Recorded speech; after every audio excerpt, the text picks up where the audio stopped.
এই জন্য যতদিন আমার আয়াতে আছি, কাউকে আমার আল্লাহ 20 বছর, কাউকে 50 বছর, কাউকে 60 বছর, কাউকে 80 বছর, কাউকে 90 বছর আল্লাহ বয়স দিয়ে ছেড়েছে। পৃথিবীর জমিনে বান্দা কতটা তুমি আমার হুকুম মেনে আসতে পারো এটা আমি দেখতে চাই।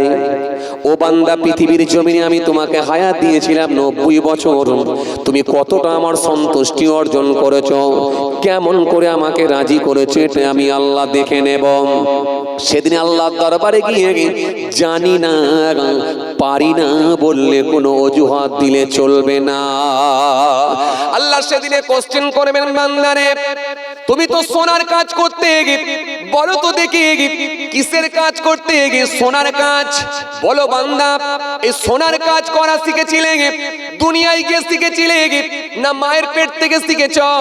আল্লাহ দুনিয়ায় গিয়ে শিখেছিলাম। তুমি পৃথিবীর জমিনে কিসের কাজ করতে? আল্লাহ জরির কাজ করতাম।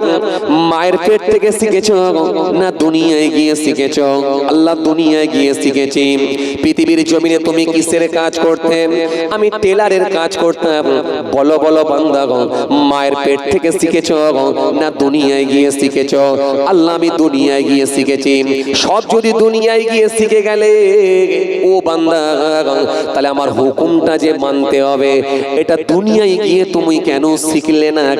তোমাকে কে বারণ করেছিল আমাকে আজকে বলো। সেদিন আল্লাহ লাজবাব করে দেবেন। আল্লাহর প্রশ্নের কাছে কোনো বান্দা বান্দি উত্তর দিতে পারবে না। সেদিন আল্লাহ যদি কাউকে ধরে, নিশ্চিত ভাবে সে মানুষটা গ্রেফতার হয়ে যাবে, পালাবার কোনো জায়গা থাকবে না। সেটাই হলো কঠিন দিন, মুসিবতের দিন, হাসরের দিন। এই জন্য বাবাজি আমার মায়েরা, খুব বেশি দিন বাঁচবো ভুলে যান, খুব বেশি ইনকাম করতে হবে ভুলে যান। শান্তি আল্লাহ তুলে নিয়েছেন। যত দিন যাচ্ছে দেখো হিংসা আর হিংসা, হিংসার হিংসা বেরিয়ে চলেছে।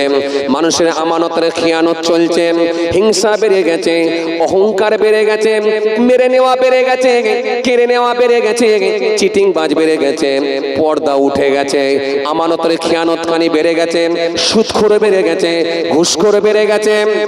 গোটা দেশে জুড়ে, সারা পৃথিবী জুড়ে হিংসার বাতাবরণ তৈরি হয়েছে। কোথাও মাদ্রাসা ভেঙে দেয়া হচ্ছে, কোথাও মসজিদকে পুড়িয়ে দেওয়া হচ্ছে, মসজিদ ভেঙে দেওয়া হচ্ছে। তোমার কি একবার মনে হলো না খোদার গজব যে কোনো মুহূর্তে আসতে পারে? আমার আল্লাহ ইচ্ছা করলেই সব শেষ করে দিতে পারে। এটা কি নিয়ে একবারও ভাবলে না? ভাবলে না? ভাবলে না?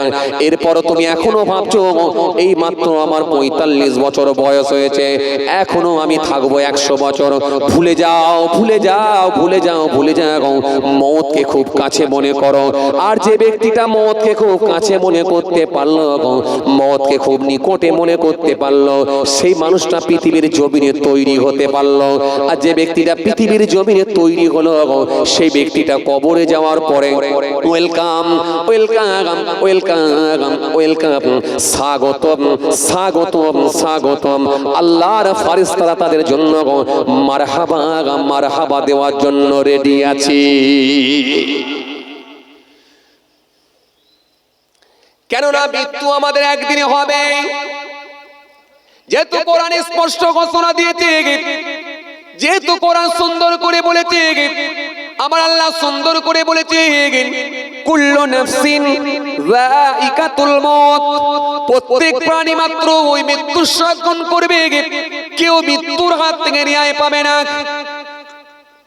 অন্য জায়গায় আমার আল্লাহ সুন্দর করে বললেন, আইনামা তাকুনু ইউদরিকুমুল মাউত ওয়ালাউ কুনতুম ফি বুরুজিম মুশাইয়াদা। মৃত্যুর ভয়তে যেখানে পলায়ন করো না কেন, মজবুত কেল্লার মধ্যে গিয়ে, লোহার সন্দুকের মধ্যে গিয়েও যদি আত্মগোপন করো, আমি আল্লাহ বলি মৃত্যুর হাত থেকে রেহাই পাবে না, পাবে না, পাবে না।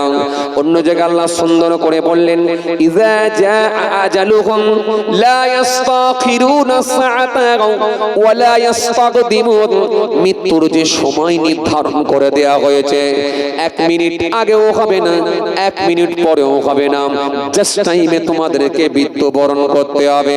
কোরআন শরীফের মধ্যে আল্লাহ সুন্দর করে বলেছেন, মিনহা খলাকনাকুম ওয়া ফিহা নুঈদুকুম ওয়া মিনহা নুখরিজুকুম তারাতান উখরা।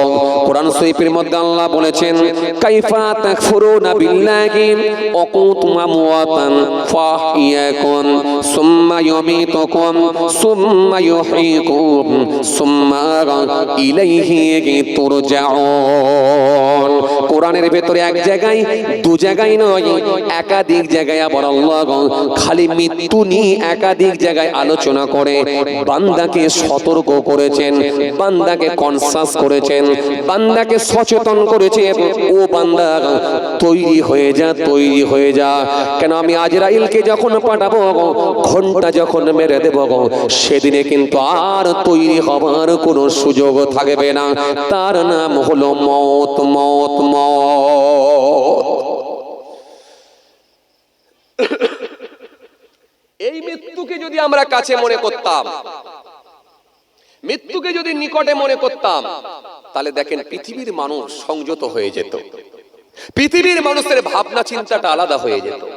মব লিঞ্চিং আর হতো না, প্রতিহিংসার হতো না, মেরে নেওয়া থাকতো না, জুলুম থাকতো না, লোকে স্পটে হত্যা করে দেওয়া এটা থাকতো না। মানুষের ভেতরে একটা ভয় ভীতি ঢুকে যেত। কিন্তু এই মৃত্যুকে আমরা অনেক দূরে সরিয়ে দিয়েছি, মৃত্যুকে অনেক দূরে ঠেলে দিয়েছি।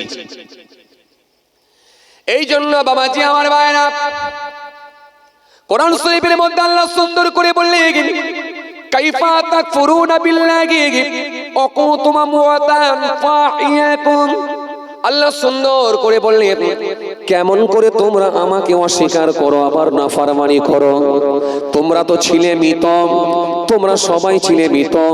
ওয়া কুনতুম আমওয়াতান ফাহিয়াকুম, আমি আল্লাহ তোমাদেরকে জিন্দা করেছি, আমি তোমাদেরকে জীবিত করেছি। তোমরা সবাই ছিলে মৃত, আমরা সবাই ছিলাম মৃত, এই বিশ্বাস কি আপনাদের হয়? কথা বলে না। আমরা সবাই ছিলাম মৃত, এই বিশ্বাসটা কি আপনাদের হয়? এই বাবু একটু বাইরের সাউন্ডটা দাও না, হালকা একটু হালকা দাও না, কষ্ট হচ্ছে, চাপ হচ্ছে। তোমরা সবাই ছিলে মৃত, এটা কি আপনাদের বিশ্বাস হয়? হয়, এটাকে দিও। হয়, আমরা সবাই ছিলাম মৃত, ঠিক আছে, আমরা সবাই ছিলাম মৃত, এই বিশ্বাসটা কি আপনাদের হয়? কথা বলছেন না কেন? আপনারা বলবেন, ভাইজান জ্যান্ত অবস্থায় বসে আছি, আর আপনি বলছেন আমরা মৃত ছিলাম, এটা কেমন করে হয়? না, আল্লাহ বলছেন তোমরা ছিলে মৃত, ছিলে তোমরা মৃত। তার মানে আপনার বয়স কত? ও বাবাজি আমার ভাইরা, এখানে আল্লাহ বললেন, আল্লাহ অতীত কালকে টেনে নিয়ে এলেন। এখানে ভবিষ্যৎ নয়, বর্তমান নয়, বরং অতীতকে টেনে নিয়ে এসেছেন।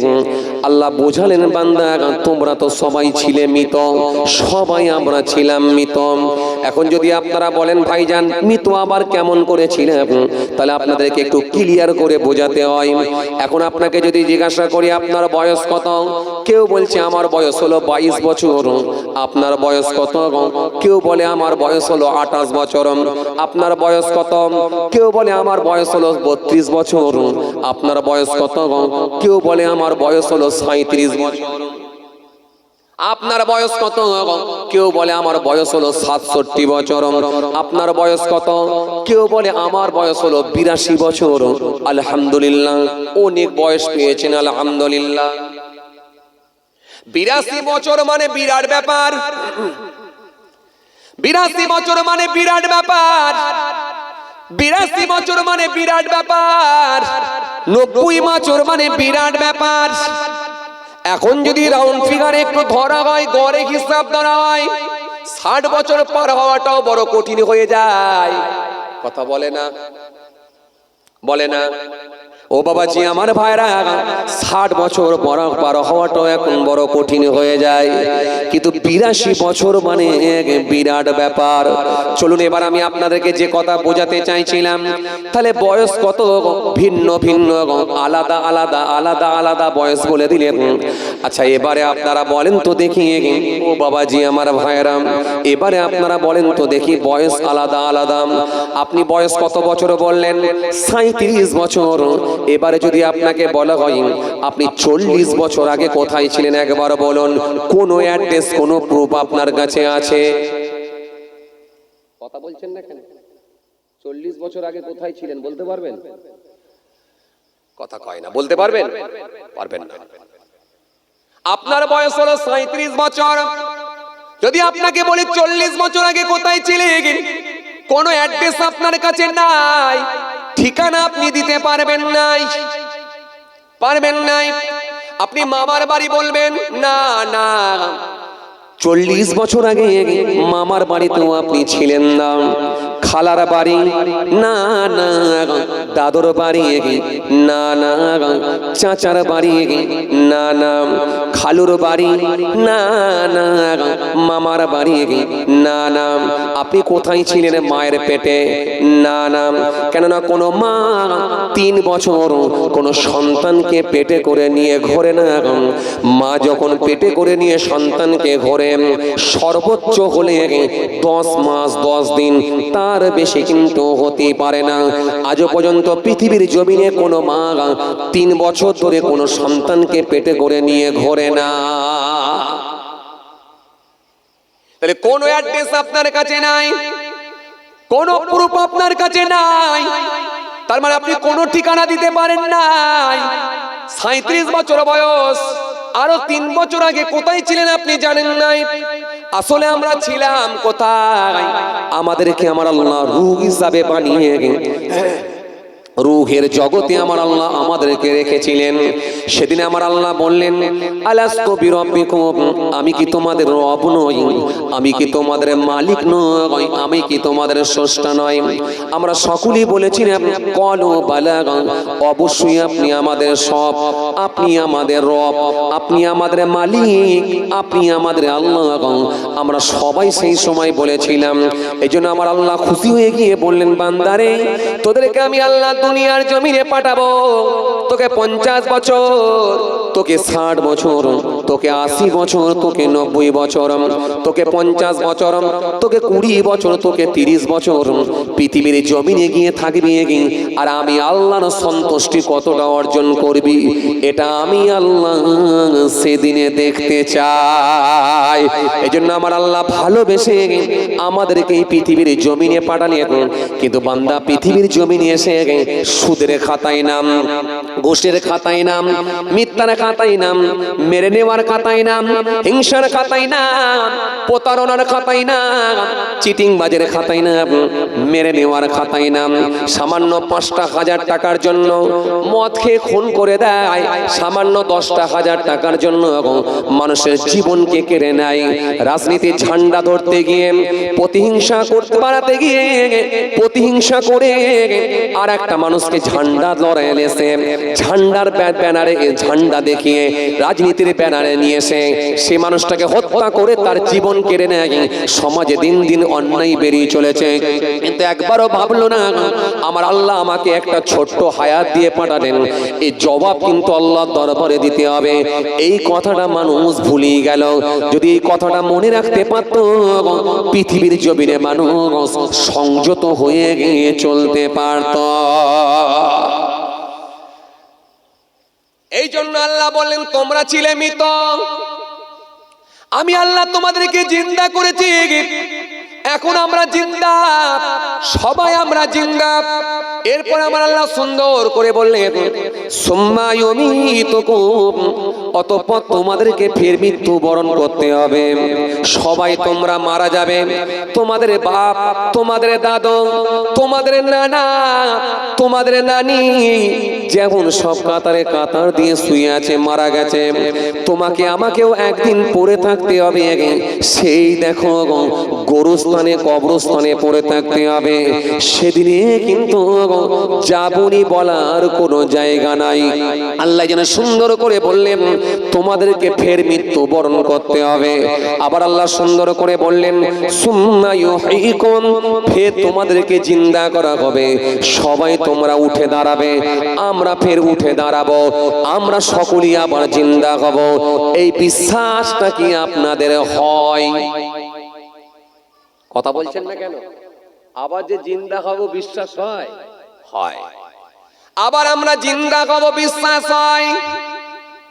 কিন্তু কিছু ছেলে আছে দেখবে কিছু নাস্তিকদের সঙ্গে উঠা বসা করার কারণেতে, নাস্তিকদের কালচার তাদের মধ্যে ঢুকে যাওয়ার কারণেতে তারা বিশ্বাস করে না মানুষ মৃত্যুর পরে আবার জিন্দা হবে, এটা হতেই পারে না। কিন্তু তুমি একবার ভাবলে না জিন্দা হওয়াটা খুব স্বাভাবিক ব্যাপার, কেন আমার আল্লাহর জন্য খুব সহজ ব্যাপার। তুমি একবারও ভাবলে না যদি তুমি বলো জিন্দা আবার কেমন করে হয়, মানুষ আবার জিন্দা হতে পারে নাকি, তাহলে আমি তোমাকে জিজ্ঞাসা করব জিন্দা যদি করা অসম্ভব হয়ে যায় তাহলে একটা মানুষকে তৈরি করাও তো অসম্ভব হয়ে যেত। একটা মানুষকে আমার আল্লাহ কেমন করে সৃষ্টি করলেন এটাকে নিয়ে তুমি কি একবারও ভেবেছো? ভাবো না। তুমি তো জানোই না কেমন ভাবে হলেন। আজ তুমি এমএলএ আছো, তোমার দাপট আলাদা। আজ তুমি পিডিও আছো, তোমার দাপট আলাদা। আজ তুমি চেয়ারম্যান হয়েছো, তোমার দাপট আলাদা, তোমার আওয়াজ আলাদা। কিন্তু বান্দা একবার ভাবো কেমন করে তুমি পৃথিবীর জমিনে এলে, একবার ভাবো তুমি কেমন করে দুনিয়ায় এলে, একবার ভাবো তোমাকে আল্লাহ কিভাবে পয়দা করলেন বানালেন, একবার তুমি ভাবো। ও বান্দা বলো বলো বলো বলো, তুমি কি মায়ের গর্ভে ছিলে না? স্বামী স্ত্রীর সম্পর্কের মধ্য দিয়ে এক কাঁটা নাপাক পানি থেকে আমার আল্লাহ পাক একটা সুন্দর বাচ্চা তৈরি করলেন। 10 মাস সময় নিয়ে মায়ের গর্ভে রেখে আমার আল্লাহ একটা পরিপূর্ণ বাচ্চা তৈরি করলেন। পঞ্চ ইন্দ্রিয়ে, চক্ষু দিয়ে, নাসিকা দিয়ে, জিহ্বা দিয়ে, হাত দিয়ে, পা দিয়ে, কান দিয়ে, মাথা দিয়ে, চোখ দিয়ে, মুখ দিয়ে, নাক দিয়ে সুন্দর একটা স্ট্রাকচার তৈরি করে একটা বাচ্চা তৈরি করলেন। মাত্র 10 মাস সময় নিলেন। 10 মাস পরে তুমি ভূমিষ্ঠ হলেন। ও বান্দা 10 মাস পরে যখন পৃথিবীর জমিনে এলে রৌদ্রের তাপ ভোগ করতে লাগলেন, মুক্ত বাতাস ভোগ করতে লাগলে, ও বান্দা মায়ের স্তন থেকে দুধ পান করে একটু বড় হতে শুরু করলে, আর একটু বড়, আর একটু বড়, আর একটু বড়, আর একটু বড়, আর একটু বড়, আর একটু বড়, আর একটু বড়। দুনিয়ার খাবার খেতে শিখলেন, দুনিয়ার খাবার খেয়ে বড় হলে আজকে তোমার 22 বছর, 25 বছর, 28 বছর, 30 বছর, 34 বছর, 40 বছর বয়স হলো। আজকে তুমি ডাক্তার হলে, আজকে তুমি উকিল হলে, আজকে তুমি হাকিম হলে, আজকে তুমি বক্তা হলে, আজকে তুমি পীর সাহেব হলে, আজকে তুমি ইমাম সাহেব হলে, আজকে তুমি হাফেজ সাহেব হলে, আজকে তুমি পীর সাহেব হলে, আজকে তুমি পীরজাদা সাহেব হলে, আজকে তুমি এমএলএ হলে, এমপি হলে, বিডিও হলে, এসডিও হলে, চেয়ারম্যান হলে, কিন্তু একবারও বলতে পারবে না যে আমি অমন করে হয় না। যে আল্লাহ এক কাঁটা নাপাক পানি থেকে একটা বাচ্চা তৈরি করে একটা সুন্দর মানুষ বানাতে পারে, সে আল্লাহ মৃত্যুর পরে কেনই বা তোমাকে জিন্দা করতে পারবে না? এটা আমার আল্লাহর জন্য সবই সম্ভব। একটু জোরে বলতে পারেন না? আচ্ছা এবার একবার বলেন তো দেখি, মানুষ যখন মারা যায়, আচ্ছা বলেন তো তার শরীর থেকে কি নিয়ে নেওয়া হয়? কথা বলেন, জোরে বলেন, কি নেওয়া হয়? কি বের করে নেওয়া হয়? রূহ বের করে নেওয়া হয়, আত্মা। আচ্ছা আত্মা কি কোনোদিন আপনারা দেখেছেন? কথা কয় না। আত্মা কোনোদিন দেখেন না। আত্মা যিনি বের করে নেন তিনি কে? আল্লাহ। দায়িত্ব কার উপরে দেয়া আছে? কথা কয় না। দায়িত্ব কার উপরে? আজরাইল আলাইহিস সালাম। আজরাইলকে কোনোদিন দেখেছেন আপনারা? এই কথা বলে না। আজরাইলকে দেখেছেন? আজরাইলকে যিনি দেখেছে তিনি আর এখানে নেই। গোরস্থানটা কোন দিকে? এই দিকে। আজরাইলকে যেদিনে দেখবে সেদিনে ওই দিকে যাবে। আজরাইলকে কি দেখার শখ আছে? কথা বলছেন না কেন? আজরাইলকে দেখার ইচ্ছা আছে?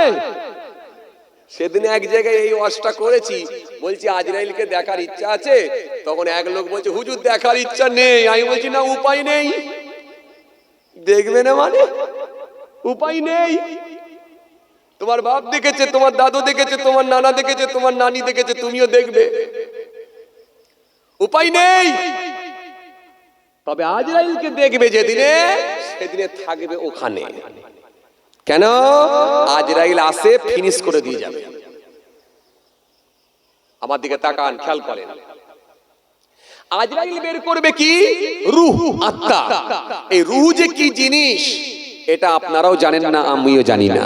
রূহ কোনটা দিয়ে বের করা হয় তাও জানি না। জানেন আপনারা? জানেন কেন? একটা মানুষ যখন মারা যায় তার শরীরে কোনো জায়গায় দাগ দেখা যায় না। কাটার দাগ, ফাড়ার দাগ, চেরার দাগ, কোনো দাগ দেখা যায় না।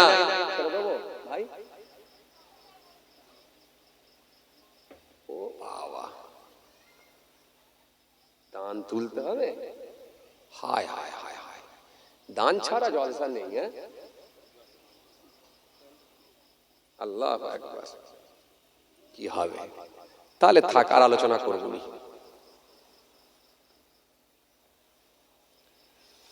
আসেন, খেয়াল করেন বাবাজি, আমার ভাইরা, রূহ যে কি জিনিস এটা আমরা কখনো কেউ দেখিও না, জানিও না। কথা ঠিক কিনা ভুল বলেন? এমনকি আজরাইল আলাইহিস সালাম বলছেন যে রূহ যে কি জিনিস আমি আজরাইলও জানি না। এই কথাটা কাকে বলছেন? বিশ্ব নবী, বিশ্ব রাসূল হযরত নবী মুহাম্মদ মুস্তাফা সাল্লাল্লাহু আলাইহি সাল্লাম, যিনি আল্লাহ নবী মেরাজে গিয়েছিলেন। মেরাজে গিয়ে চতুর্থ আসমানে এই কথা হচ্ছে। কার সঙ্গে? রাসূলুল্লাহর সঙ্গে। খুব ভালো করে শুনবেন, নবী যে মেরাজে গিয়েছিলেন এটা আপনারা সবাই বিশ্বাস করেন তো? আরে কথা বলে না। মেরাজের ওয়াজ তো আপনারা বারবার শুনেছেন, কথা ঠিক কি না? ঠিক ঠিক একবার রাসূলুল্লাহ মেরাজে গিয়েছিলেন। মেরাজে গিয়েছিলেন, সঙ্গী কে ছিল? হযরত জিবরাইল আলাইহিস সালাম। আল্লাহ নবী ওই রাত্রে কোথায় ঘুমিয়েছিলেন? আম্মাজান উম্মে হানির বাড়িতে ঘুমিয়েছিলেন। হযরত জিবরাইল আলাইহিস সালাম এসেছেন, রাসূল করিম সাল্লাল্লাহু আলাইহি ওয়াসাল্লামকে দাওয়াত দিয়েছেন কে? স্বয়ং আল্লাহ রাব্বুল আলামিন নিজে। জিবরাইল ফেরেশতা সাথে করে নিয়ে যাবেন। রাসূলুল্লাহর ঘুমটা কেমন করে ভাঙাবো চিন্তিত হয়ে পড়লেন। কেন? নবীর সম্মান শান আল্লাহ এত দিয়েছেন, এত ইজ্জত বাড়িয়েছেন, নবীর ইজ্জতকে আল্লাহ এত বাড়িয়েছেন, নবীর শান আল্লাহ এত বাড়িয়েছেন, নবীর বিরুদ্ধে যারা মন্তব্য করেছে, নবীর যারা বিয়াদবি করেছে, নবীর শান নিয়ে যারা খাটো করার চেষ্টা করেছে, নিশ্চিতভাবে তারা ধ্বংস হয়েছে। কথা বলছেন না কেন? ধ্বংস করেছে। যে আপনি সূরা লাহাব পড়ুন, আবু লাহাবকে আল্লাহ কেমন করে ধ্বংস করছেন এই আলোচনা করেছেন। আপনি সূরা কাউসার পড়ুন, আপনি কোরআনের আয়াত পড়ুন, পেয়ে যাবেন। আল্লাহ তার হাবিবুল্লাহকে নিয়ে একাধিক আয়াত দিয়েছেন। ভাইরা আমার, বন্ধুরা আমার, সাথী মহব্বতের ভাইরা, জিবরাইল ফেরেশতা চিন্তিত হয়ে পড়লেন, হাবিবুল্লাহর ঘুম কেমন করে ভাঙাবো। নাজহাতুল মাজালিস কিতাবের মধ্যে পাওয়া যায়, হযরত জিবরাইল আলাইহিস সালাম নিজের জিহ্বাটা বের করে রাসূলুল্লাহর পায়ের চোটতে চেটে চেটে আমার নবীর ঘুমটা ভাঙিয়েছিলেন। একটু জোরে বলতে পারেন না? খুশি মনে হয় না? সেই নবী যাচ্ছেন কোথায়? মেরাজে। প্রথম আসমান, দ্বিতীয় আসমান, তৃতীয় আসমান, চতুর্থ আসমান, পঞ্চম আসমান, ষষ্ঠম আসমান, সপ্তম আসমান, অনেক কথা, আমি অতদূর যাচ্ছি না। চতুর্থ আসমানে আল্লাহ নবী গেলেন। চতুর্থ আসমানে যাওয়ার পরে আল্লাহ নবী দেখতে পেলেন ভয়ঙ্কর একটা ফারেস্তা। ফারেস্তাদের ভেতরে সবথেকে ভয়ঙ্কর আকৃতির ফারেস্তা হলো হযরত আজরাইল আলাইহিস সালাম। হযরতে আজরাইল আলাইহিস সালাম ফারেস্তাদের ভেতরে সবথেকে ভয়ঙ্কর আকৃতির, ভয়ঙ্কর সূরাতের ফারেস্তা হলো হযরত আজরাইল আলাইহিস সালাম। আল্লাহ নবী চতুর্থ আসমানে যখন আজরাইল ফারেস্তাকে দেখলেন, ভয়ঙ্কর আকৃতি, ভয়ঙ্কর সূরাত, আল্লাহ নবী জিজ্ঞাসা করলেন, হে জিবরাইল, এটা কোন ফারেস্তা একটু বলো তো। হযরত জিবরাইল আলাইহিস সালাম বললেন, ইয়া রাসূলুল্লাহ, হাবিবাল্লাহ, হুজুর, এটা হলো হযরতে আজরাইল আলাইহিস সালাম, মালাকুল মউত। ইনি সারা পৃথিবীর সমস্ত প্রাণীর আত্মা বের করেন, রূহ বের করেন, আত্মা বের করেন। আল্লাহ নবী একটু সামনে গেলেন, সামনে গিয়ে আজরাইল আলাইহিস সালামকে লক্ষ্য করে সালাম দিলেন, দিয়ে বললেন, আসসালামু আলাইকুম ইয়া মালাকাল মাউত। কোনো জবাব নাই, কোনো উত্তর নাই, কোনো রেসপন্স নাই। নবী সালামের উত্তর দেননি, জবাব দেননি। এটা আমার আল্লাহ কি কখনো মেনে নিতে পারে? কথা বলছেন না কেন? মেনে নিতে পারে? পারে না। সঙ্গে সঙ্গে আমার আল্লাহ পাক জানিয়ে দিলেন, আজরাইল, তোমাকে যিনি সালাম দিচ্ছে উনি আর অন্য কেউ নয়, উনি হলেন আখিরি জামানার নবী, উনি হলেন আমার দোস্ত, উনি হলেন আমার পয়গম্বর, উনি আর অন্য কেউ নয়, উনি হলেন আমার বন্ধু, উনি হলেন আমার নবী, আখিরি জামানার নবী, উনি হলেন হাবিবুল্লাহ হযরত নবী মুহাম্মদ মুস্তাফা সাল্লাল্লাহু আলাইহি ওয়াসাল্লাম। আরো জোরে বলেন, আরো জোরে বলেন, হে আজরাইল সাবধান হয়ে যাও, যিনি সালাম দিচ্ছেন উনি হলেন আমার বন্ধু, আমার দোস্ত, সালাম দিচ্ছেন। হে আজরাইল সালামের জবাব দাও, আর আমার হাবিবুল্লাহ যা জিজ্ঞাসা করবে সব একটা একটা একটা একটা করে উত্তর দাও, কেন আমি আমার হাবিবুল্লাহর শান সব থেকে বেশি বাড়িয়ে দিয়েছি।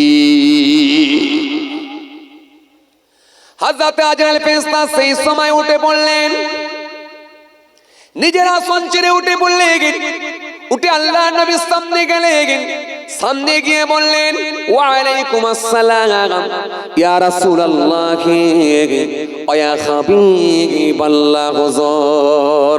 ও আল্লাহ নবী, বিয়াদবি মাফ করুন হুজুর, বিয়াদবি ক্ষমা করুন হুজুর।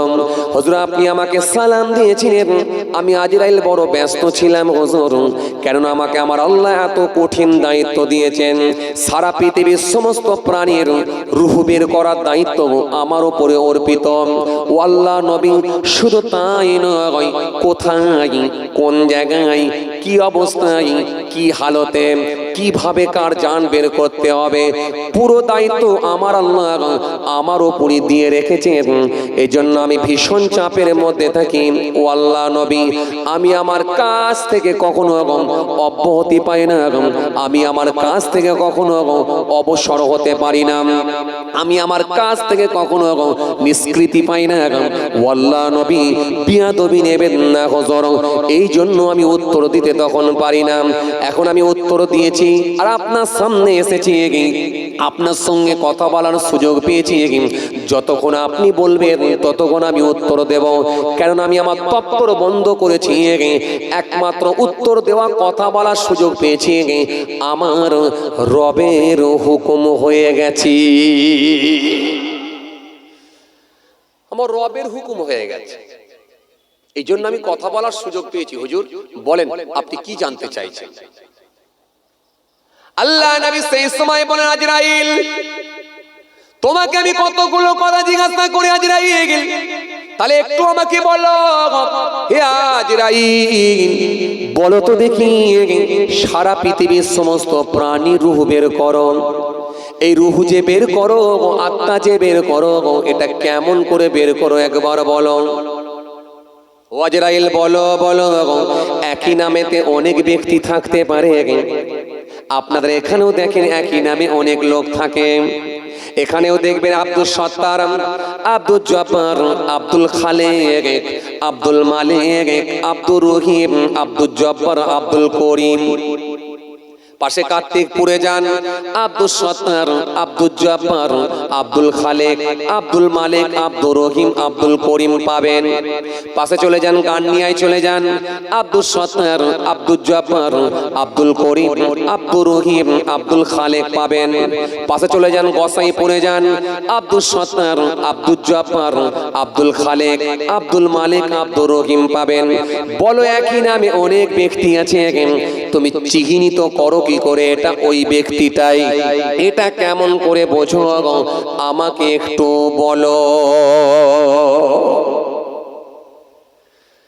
কষ্ট হচ্ছে আপনাদের? জোরে বলেন।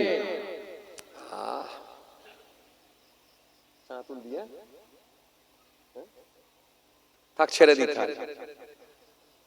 আবার হবে এখন অন্য সময় ইনশাআল্লাহ। কষ্ট হয়ে যাচ্ছে আপনাদের, থাক এই পর্যন্তই থাক।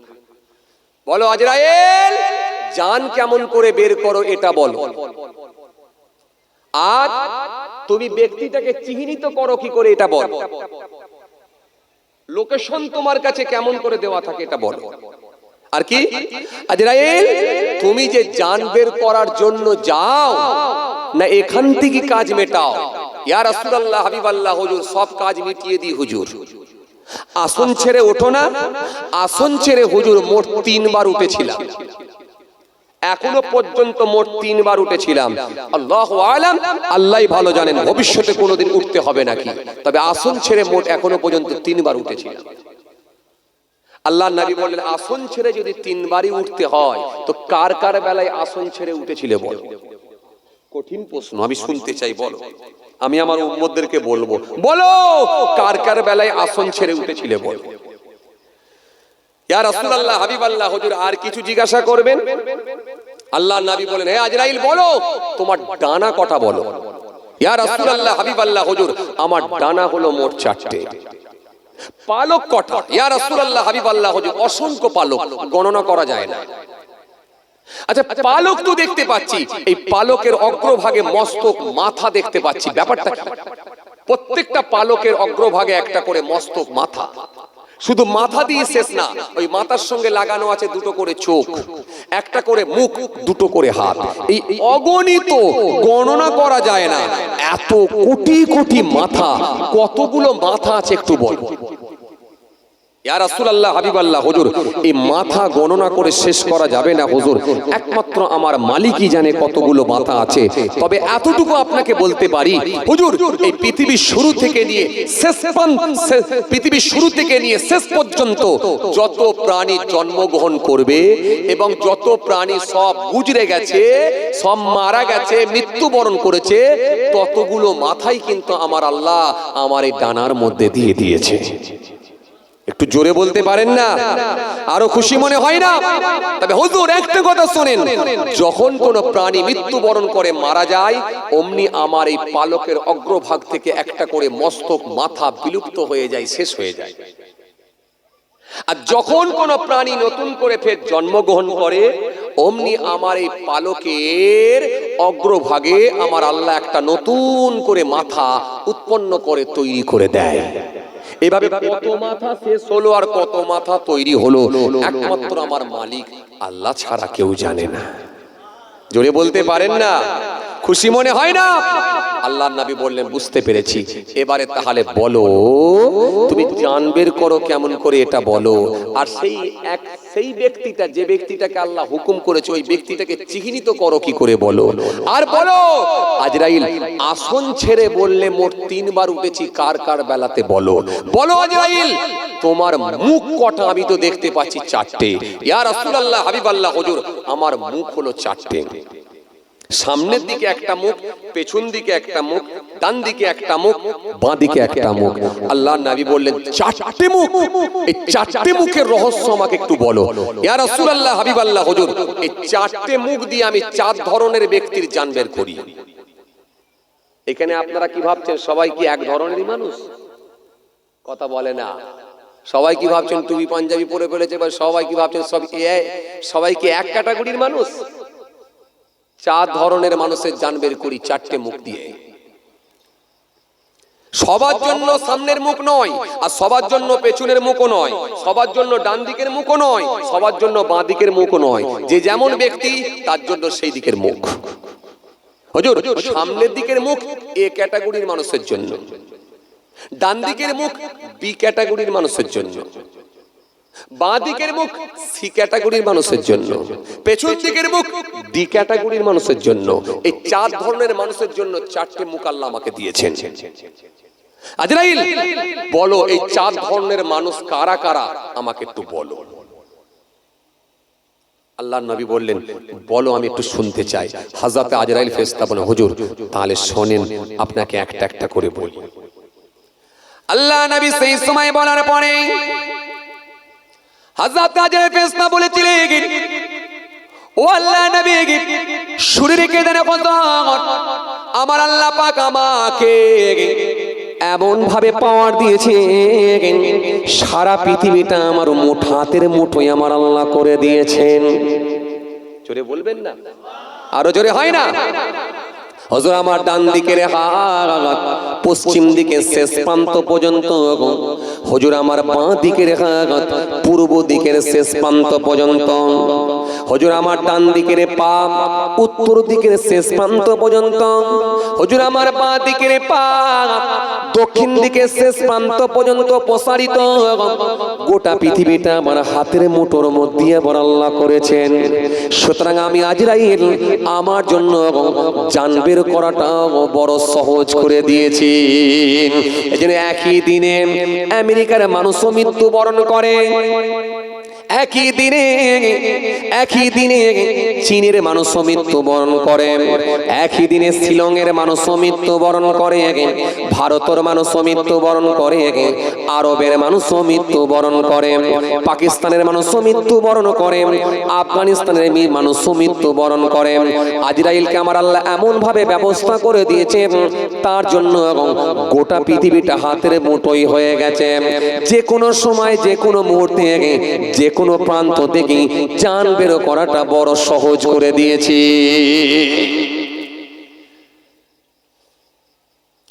হযরত আজরাইল ফেরেশতা সেই সময় বলেছিলেন, ও আল্লাহ নবী বিয়াদবি নেবেন না, হুজুর জান বের করাটা আমার জন্য বড় সহজ করেছেন আমার আল্লাহ। হুজুর আমি খুব সহজেই জান বের করি।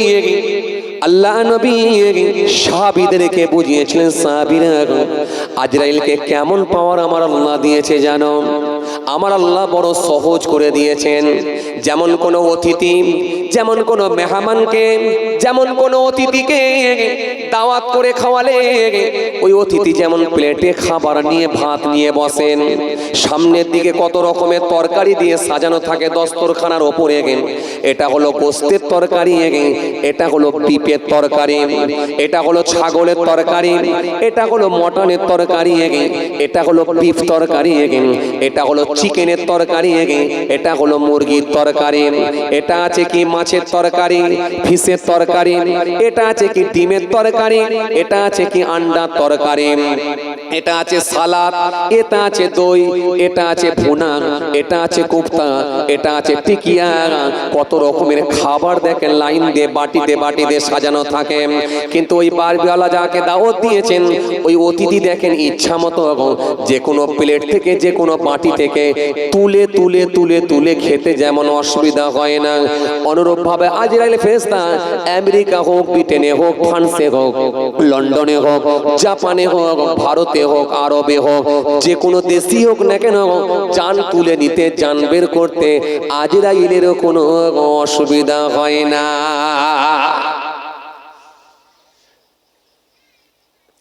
আল্লাহ নবী সেই সময় বলে, আজরাইল বুঝলাম, এবারে তুমি আমাকে একটু বলো আজরাইল, ও আজরাইল এবারে বলো লোকেশনটা তোমার কাছে কেমন করে দেওয়া তাকে বলো। হযরত আজরাইল ফেরেশতা সেই সময় বললেন, ও আল্লাহ নবী সামনে দেখতে পাচ্ছেন একটা বিরাট বড় টেবিল, এই টেবিলটা হলো গোটাটাই নূরের টেবিল, আর টেবিলের পায়া দেখতে পাচ্ছেন অসংখ্য পায়া। এই পায়া একটা দুটো তিনটে চারটে নয়, মোট 70,000 আবার আল্লাহ নূরের পায়া দ্বারা এই টেবিল বানিয়ে দিয়েছেন।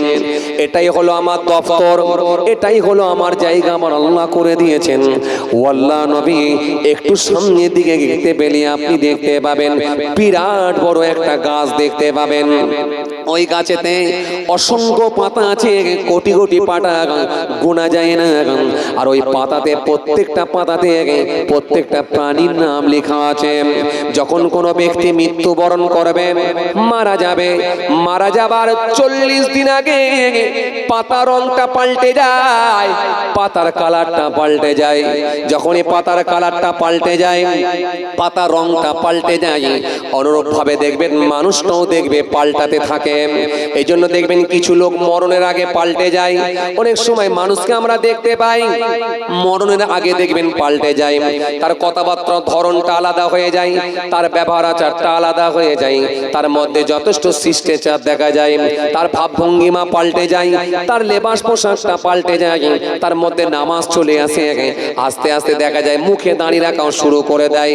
অনেকে বলবে দেখ লোকটা মারা গেল ঠিকই কিন্তু মরে যাওয়ার আগে দেখ পুরো পাল্টে গিয়েছিল। এরকম ঘটনা অনেক সময় ঘটে কি ঘটে না? এই জন্য পাতার কালার যখন পাল্টে যায় মানুষটাও পাল্টে যায়, মানুষটাও চেঞ্জ হয়ে যায়, মানুষটাও পাল্টে যায়। মানুষটা যখন পাল্টায় মানুষটা আস্তে আস্তে পাল্টে যায়।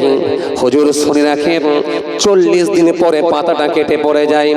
যখন এই পাতাটা কেটে পড়ে যায় ওই পাতাটাকে নিয়ে আমার টেবিলের উপরে রেখে দেওয়া হয়, আর আমি আজরাইল ওই পাতাটাকে নিয়ে আমার বিরাট বড় আল্লাহ খাতার ডায়েরির ব্যবস্থা করেছেন। এই খাতাটা খুলে পুরো অ্যাড্রেস প্রুফটা তারা বের করে নিয়ে কি হালতে কি অবস্থাতে কোন জায়গাতে কিভাবে তারা মৃত্যু আল্লাহ লিখে রেখেছেন ডিটেইলসটা আমি আজরাইল পেয়ে যাই। আরো জোরে বলেন, আরো জোরে বলেন। এই জন্য কেউ মারা যায় অ্যাক্সিডেন্ট হয়ে, কেউ মারা যায় পানিতে ডুবে, কেউ মারা যায় ফ্লাইট দুর্ঘটনায়, কেউ মরে যায় আগুনে পুড়ে। আমি আল্লাহর তরফ থেকে আল্লাহ আমাকে জানিয়ে দেখেন আমি ওই অ্যাড্রেসটা পেয়ে যাই, ওই অ্যাড্রেসটা ধরে আমি তার রুহটা জানটা বের করে থাকি। তবে হুজুর আসন ছেড়ে যেতে লাগে না, মাত্র আসন ছেড়েছিলাম আমি 3 বার। কিছু কথা বুঝতে পারছেন? এই কথা কিছু বুঝতে পারছেন? আল্লাহর নবী আজরাইল 3 বার যে আসন ছেড়েছিলে, এই 3 বার যে আসন ছেড়েছো এটা কার কার বেলায় একটু বল। কার কার বেলায় আসন ছেড়েছো আমি একটু শুনতে ইচ্ছুক, আমাকে শোনাও। হযরত আজরাইল ফেরেশতা সেই সময় বলেছিলেন ও আল্লাহর নবী একবার আসন ছেড়েছিলাম হযরত আদমকে বানানোর জন্য মাটি আনতে আল্লাহ নির্দেশ দিয়েছিলেন। এও আজ আপনাদের শোনা আছে মাটি আনার আমার আল্লাহ নির্দেশ দিয়েছিলেন, যাও মিকাইল মাটি নিয়ে এসো। মিকাইল ফেরেশতা মাটি আনতে পারে না। যাও ইসরাফিল মাটি নিয়ে এসো। ইসরাফিল ফেরেশতা মাটি আনতে পারে না। যাও জিবরাইল মাটি নিয়ে এসো। জিবরাইল আনতে পারে না। শেষে আমার আল্লাহ পাক আমি আজরাইলকে হুকুম দিয়েছিলেন, আমি আজরাইল মাটি এনেছিলাম, মাটি আনার জন্য একবার আসন ছেড়েছিলাম। আমার আল্লাহ অর্ডার দিলেন যাও মিকাইল মাটি আনো। হযরত মিকাইল ফেরেশতা যখন মাটি আনতে গেলেন মাটি সেই সময় কাকুতি মিনতি করে বলেছিল ও মিকাইল ফেরেশতা মাটি আপনি তুলবেন না, কেননা এই মাটি থেকে যদি আদমকে আমার আল্লাহ বানান আর আদমের আওলাদরা সমস্ত রকম পাপ কর্মের সঙ্গে সম্পৃক্ত হবে। তাদের মধ্যে থাকবে চুরি, তাদের মধ্যে থাকবে খুন, তাদের মধ্যে থাকবে ঘুষ, তাদের মধ্যে থাকবে মেরে নেওয়া, তাদের মধ্যে থাকবে হিংসা, তাদের মধ্যে থাকবে প্রতারণা, সমস্ত রকম অন্যায় কাজের সঙ্গে সম্পৃক্ত হবে। আর আমার আল্লাহ নারাজ হয়ে গিয়ে জাহান্নামের আগুনে দিয়ে দেবেন।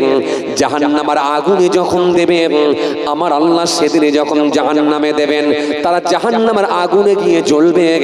আমি মাটি কিন্তু সেই দিনে সহ্য করতে পারবো না। ও মিকাইল মাটি আপনি নিয়ে যাবেন না। হযরত মিকাইল ফেরেশতা মাটি সেদিনে তুলে নিয়ে যেতে পারে না। মাটির কাকুতি মিনতি দেখে ফিরে চলে এসেছিলেন। এইভাবে ইসরাফিল ফিরে এসেছিল, এইভাবে জিবরাইল ফিরে এসেছিল। শেষে আমার আল্লাহ আমাকে নির্দেশ করলো আজরাইল তুমি মাটি নিয়ে এসো। আমি যখন মাটি আনতে গিয়েছিলাম মাটি আমাকে কাকুতি মিনতি করে বলেছিল ও আজরাইল মাটি আপনি নিয়ে যাবেন না, কারণ এই মাটি থেকে যদি আদমকে বানানো হয় আদমের আওলাদরা যখন সমস্ত রকম গুনার কাজের সঙ্গে যুক্ত হবে আমার আল্লাহ নারাজ হয়ে গিয়ে তাদেরকে জাহান্নামে দেবে। আমি মাটি কিন্তু সেই দিনে জাহান্নামের আগুন সহ্য করতে পারবো না গো, মাটি আপনি তুলে নিয়ে যাবেন না গো, মাটি আপনি নিয়ে যাবেন না। ও আজরাইল, মাটি আপনি এগিয়ে নিয়ে যাবেন না। আমি আজরাইল বলেছিলাম, হে মাটি শোনো শোনো গো, শোনো শোনো গো, যে আল্লাহর কথা বলছো জাহান্নামের আগুনে দেবে, সেই মালিক আল্লাহরই অর্ডার হয়েছে মাটি তুলে নিয়ে আসতে হবে। সুতরাং আমি আমার আল্লাহর নির্দেশকে অমান্য করতে পারবো না। আমি আমার আল্লাহর হুকুমকে পালন করার জন্য এসেছি। আমি তোমার কথা শুনবো না, কারোর কথা শুনবো না। আমি এখান থেকে মাটি তুলে নিয়ে গিয়ে আমার রবের সন্তুষ্টি অর্জন করব, আমার মালিককে খুশি করব, কারোর কথা শুনবো না। সেদিনে আমি আজরাইলি মাটি তুলে নিয়ে এসেছিলাম, আর আমার আল্লাহ পাক আমার উপর খুশি হয়েছিলেন। এই মাটি তোলার জন্য একবার আসন ছেড়ে গিয়েছিলাম। আসন ছেড়েছিলাম কবার? কথা বলে না, কবার? 3 বার। হলো কবার? এই একবার হল। হুজুর, আমি আসন ছেড়ে গিয়েছিলাম, আসন ছেড়ে উঠেছিলাম, মাটি আমি তুলে নিয়ে এসেছিলাম, মাটি কিন্তু আমি তুলেছিলাম। আর এই জন্য আমার আল্লাহ আমাকে সারা পৃথিবীর সমস্ত প্রাণীর আত্মা রূহ বের করার দায়িত্বটাও আমাকে আল্লাহ দিয়ে দিয়েছে। জোরে বলতে পারেন না? খুশি মনে হয় না? আল্লাহ বলেন, আজরাইল তুমি যখন মাটি তুলতে পেরেছ, তুমি আত্মা বের করবে, রূহ বের করবে। হযরত আজরাইল বলেন, আমার আল্লাহ এই দায়িত্বটা আপনি আমাকে দেবেন না কেন? মানুষের যখন আত্মা বের করব, তার বাড়ির সদস্য যারা থাকবে, সদস্যা যারা থাকবে, তারা আমাকে বেফাঁস মন্তব্য করবে, নানা ভাষায় তারা আমাকে আক্রমণ করবে, তারা আমাকে গালি দেবে, কত রকমের কথা বলবে। আমি আজরাইল সহ্য করতে পারবো না। ও আমার আল্লাহ, এই দায়িত্বটা আপনি আমাকে দেবেন না। সেদিনে আমার আল্লাহ বলেন, আজরাইল ঘাবড়াবে না, চিন্তিত হয় না। মানুষ যখন মারা যাবে তোমাকে কেউ দোষারোপ করবে না। আমি আল্লাহ মরণ দেব, কিন্তু এক একটা কারণে আমি আল্লাহ মৃত্যু দেব। কাউকে আমি আল্লাহ পানিতে ডুবিয়ে মারব। লোকে জিজ্ঞাসা করবে কি করে মারা গেছে, কেউ বলবে পানিতে ডুবে মরেছে, বলবে ও আচ্ছা আচ্ছা আচ্ছা আচ্ছা। আবার কাউকে আমি আল্লাহ অ্যাক্সিডেন্ট দিয়ে মারব। লোকে জিজ্ঞাসা করবে কি করে মারা গেছে, বলবে অ্যাক্সিডেন্টে মারা গেছে, বলবে ও আচ্ছা আচ্ছা আচ্ছা আচ্ছা। কাউকে আমি আল্লাহ ভূমিকম্পতে মারব।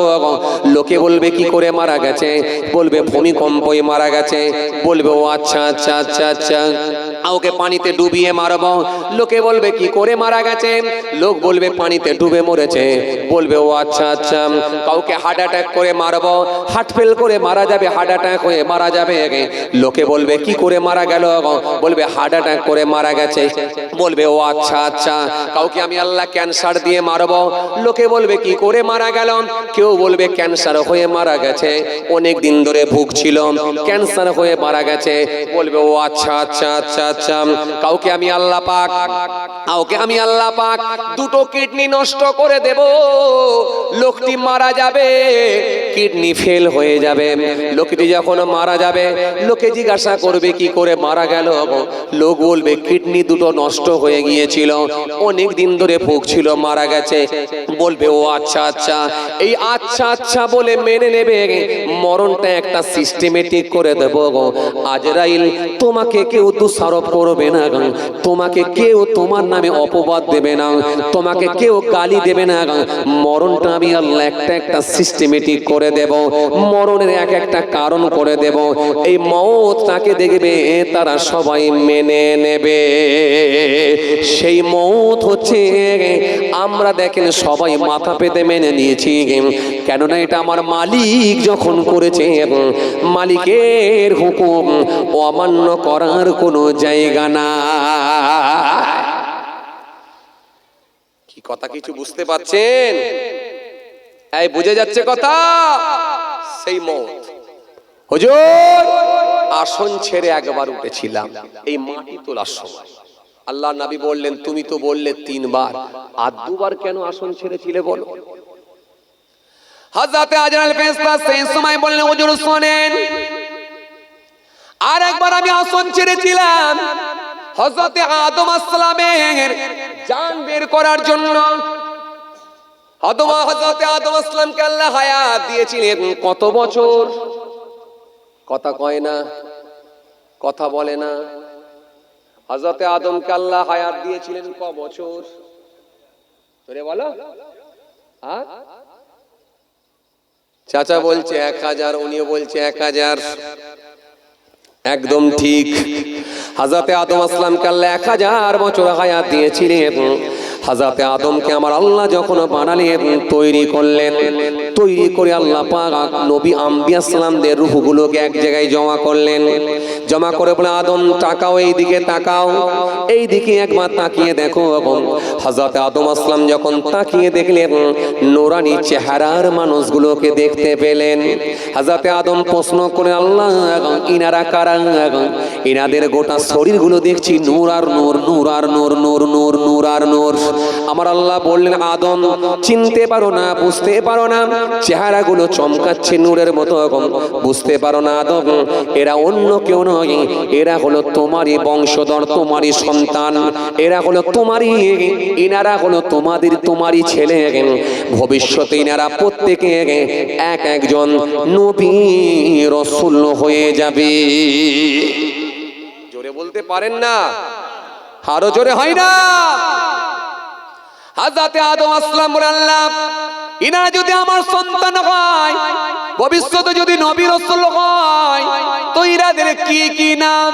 আমার আল্লাহ সেই সময় আদম পরিচয় করায়, ইনি তোমারই সন্তান হযরত নূহ আলাইহিস সালাম, ইনি তোমারই সন্তান হযরত ইহইয়া আলাইহিস সালাম, ইনি তোমারই সন্তান হযরত জাকারিয়া আলাইহিস সালাম, ইনি তোমারই সন্তান হযরত ঈসা আলাইহিস সালাম, ইনি তোমারই সন্তান হযরত মূসা আলাইহিস সালাম, ইনি তোমারই সন্তান হযরত হারুন আলাইহিস সালাম, ইনি তোমারই সন্তান হযরত দাউদ আলাইহিস সালাম, ইনি তোমারই সন্তান হযরত সুলাইমান আলাইহিস সালাম, ইনি তোমারই সন্তান হযরত ইসমাঈল আলাইহিস সালাম, ইনি তোমারই সন্তান হযরত আইয়ুব আলাইহিস সালাম, ইনি তোমারই সন্তান হযরত ইয়াকুব আলাইহিস সালাম, ইনি তোমারই সন্তান হযরত দাউদ আলাইহিস সালাম, ইনি তোমারই সন্তান হযরত সুলাইমান আলাইহিস সালাম, ইনি তোমারই সন্তান, ইনি আর অন্য কেউ নয়, ইনি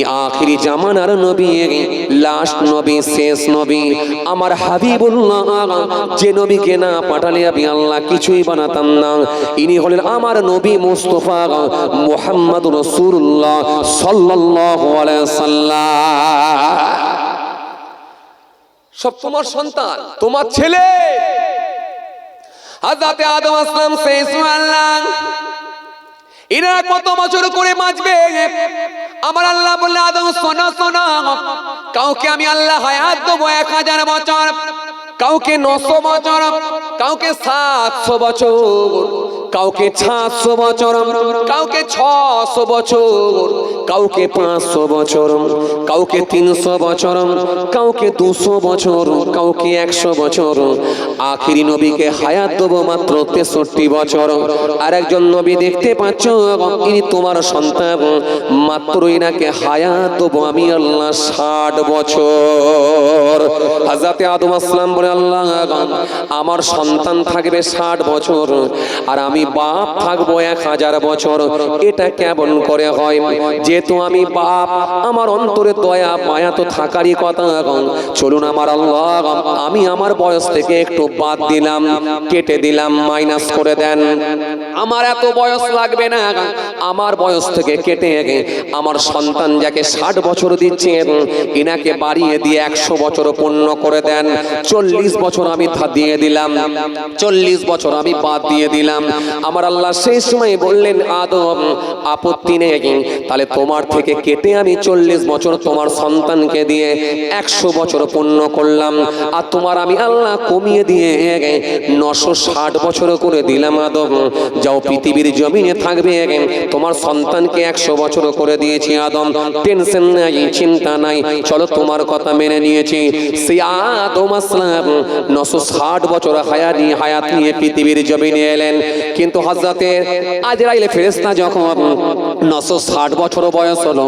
আজরাইল ফেরেশতা যখন এসে হাজির হয়ে গেল, আজরাইল এসে যখন সালাম দিলেন, সালাম দিয়ে বললেন হুজুর চলুন। হযরত আদম আসলাম সেই সময় বললেন বলো এ আজরাইল, জান বের করার জন্য না দেখা করার জন্য? হযরত আদম আসলাম বলেছিলেন, আজরাইল ফেরেশতা বলেছিলেন ও আল্লাহ নবী হযরত আদম আসলাম জান বের করার জন্য এসেছি, দেখা করার জন্য নয়। হযরত আদম আসলাম বললেন হে আজরাইল, আমার কি মনে নাই আমার আল্লাহ আমাকে 1000 বছর দিয়েছে আর তুমি 960 বছরে চলে এসেছো? এটা কেমন করে হতে পারে? তুমি কি ভাবছো আমি 40 বছর মনে নেই, ভুলে গেছি নাকি? কিছু কথা বুঝতে পারছেন? কি ভাবছো আমি ভুলে গেছি? 40 বছর আমার এখনো বাকি আছে, এখনো থাকবো। যাও ফিরে যাও। হযরত আজরাইল বলে কি সর্বনাশ, কি সর্বনাশ, কি সর্বনাশ! এখন অন্য কেউ হলো তো নাম ভুলিয়ে দিতাম, কথা ঠিক কিনা? সাদ্দাতের নাম ভুলিয়ে দিয়েছি, ফেরাউনের নাম ভুলিয়ে দিয়েছি, কারকের নাম ভুলিয়ে দিয়েছি, কথা বলে না। নমরুদের নাম ভুলিয়ে দিয়েছি, এ কথা বলে না। ইনি পৃথিবীর সর্বপ্রথম মানুষ, আল্লাহর নবী। এখন বিয়াদবি করার তো কোনো জায়গা, বড় বিয়াদবি করার কোনো জায়গা না। আল্লাহ এখন আমি কি করি, কি করি? আল্লাহ বলেছে জান বের করে নিয়ে আমি এসে পৌঁছে গেছি, আর বলছে আমার এখনো বাকি আছে। এখন ফিরে যাব না জান বের করবো, চাপের মধ্যে পড়ে গেছি। হযরত আদম আসলাম যখন এই কথা বলেছে, হযরত আজরাইল ফেরেশতা বড় টেনশনের মধ্যে পড়ে গেলেন। আমার আল্লাহকে বললাম তোমার বান্দা তোমার নবী 960 বছর তুমি দিয়েছ, 40 বছর তার সন্তানকে দিয়েছে। এখন আমি 960 এসেছি জান বের করার জন্য, কিন্তু সে অস্বীকার করছে, যেতে চাইছে না। এখন আমি কি করি? আমার আল্লাহ সেই সময় বললেন শোনো, শোনো আজরাইল, আমার বান্দা আদম অস্বীকার করে না, বরং আমার বান্দা আদম ভুলে গেছে, আমার আদমকে ভুলিয়ে দেওয়া হয়েছে। জোরে হবে না সুবহানাল্লাহ? আরো জোরে হয় না? আমার আদম ভুলে গেছে, আমার আদমকে ভুলিয়ে দেওয়া হয়েছে, কারণ আমি আল্লাহ ভুলিয়ে দিয়েছি। আর আদম আসলাম ভুলে গিয়েছিলেন বলে আদমের বংশধর, আদমের আওলাদরা আজকের দিনে ভুলে যায়। মাচায় বসে বসে চাচার ভাইপো গল্প করছে, ভাইপো জিজ্ঞাসা করছে ও চাচা দুপুরবেলা কি দিয়ে ভাত খেলেন? তখন চাচা হাসি মুখে বলছে বেটা শোন, তো চাচি মাছকে ভালো রান্না করেছিল, গোশ দিয়ে আলু দিয়ে রান্না করেছিল, আর ডাল করেছিল, আর একটা যে শাক রান্না করলো, কি একটা শাকের নাম বললো বাবু, মনে পড়ছে না। কথা বলছেন কি শাকের নাম বললো, ও মনে করতে পারছি না। মাঝে মাঝে ভুলে যান না, আরে কথা বলে না, ভুলে যান না। বন্ধুকে বললো বন্ধুরে কাল সন্ধ্যেবেলা বললি দেখা করব, আজ সকাল হয়ে গেল, কি ব্যাপার এখন এসে দেখা করছিস, কি ব্যাপার? বন্ধু বলল বিশ্বাস কর কালকে সন্ধ্যেবেলা পুরো একেবারে ভুলে গিয়েছিলাম, বিশ্বাস কর পুরো ভুলে গেছি। যদি ভুলে না যেতাম অবশ্যই তোর সঙ্গে এসে দেখা করতাম। এই জন্য দেখো আজকে মানুষ ভুলে যায়। আল্লাহ বলেন আদমকে ভুলিয়ে দেওয়া হয়েছে, আদম ভুলে গেছে, ভুলে গেছে।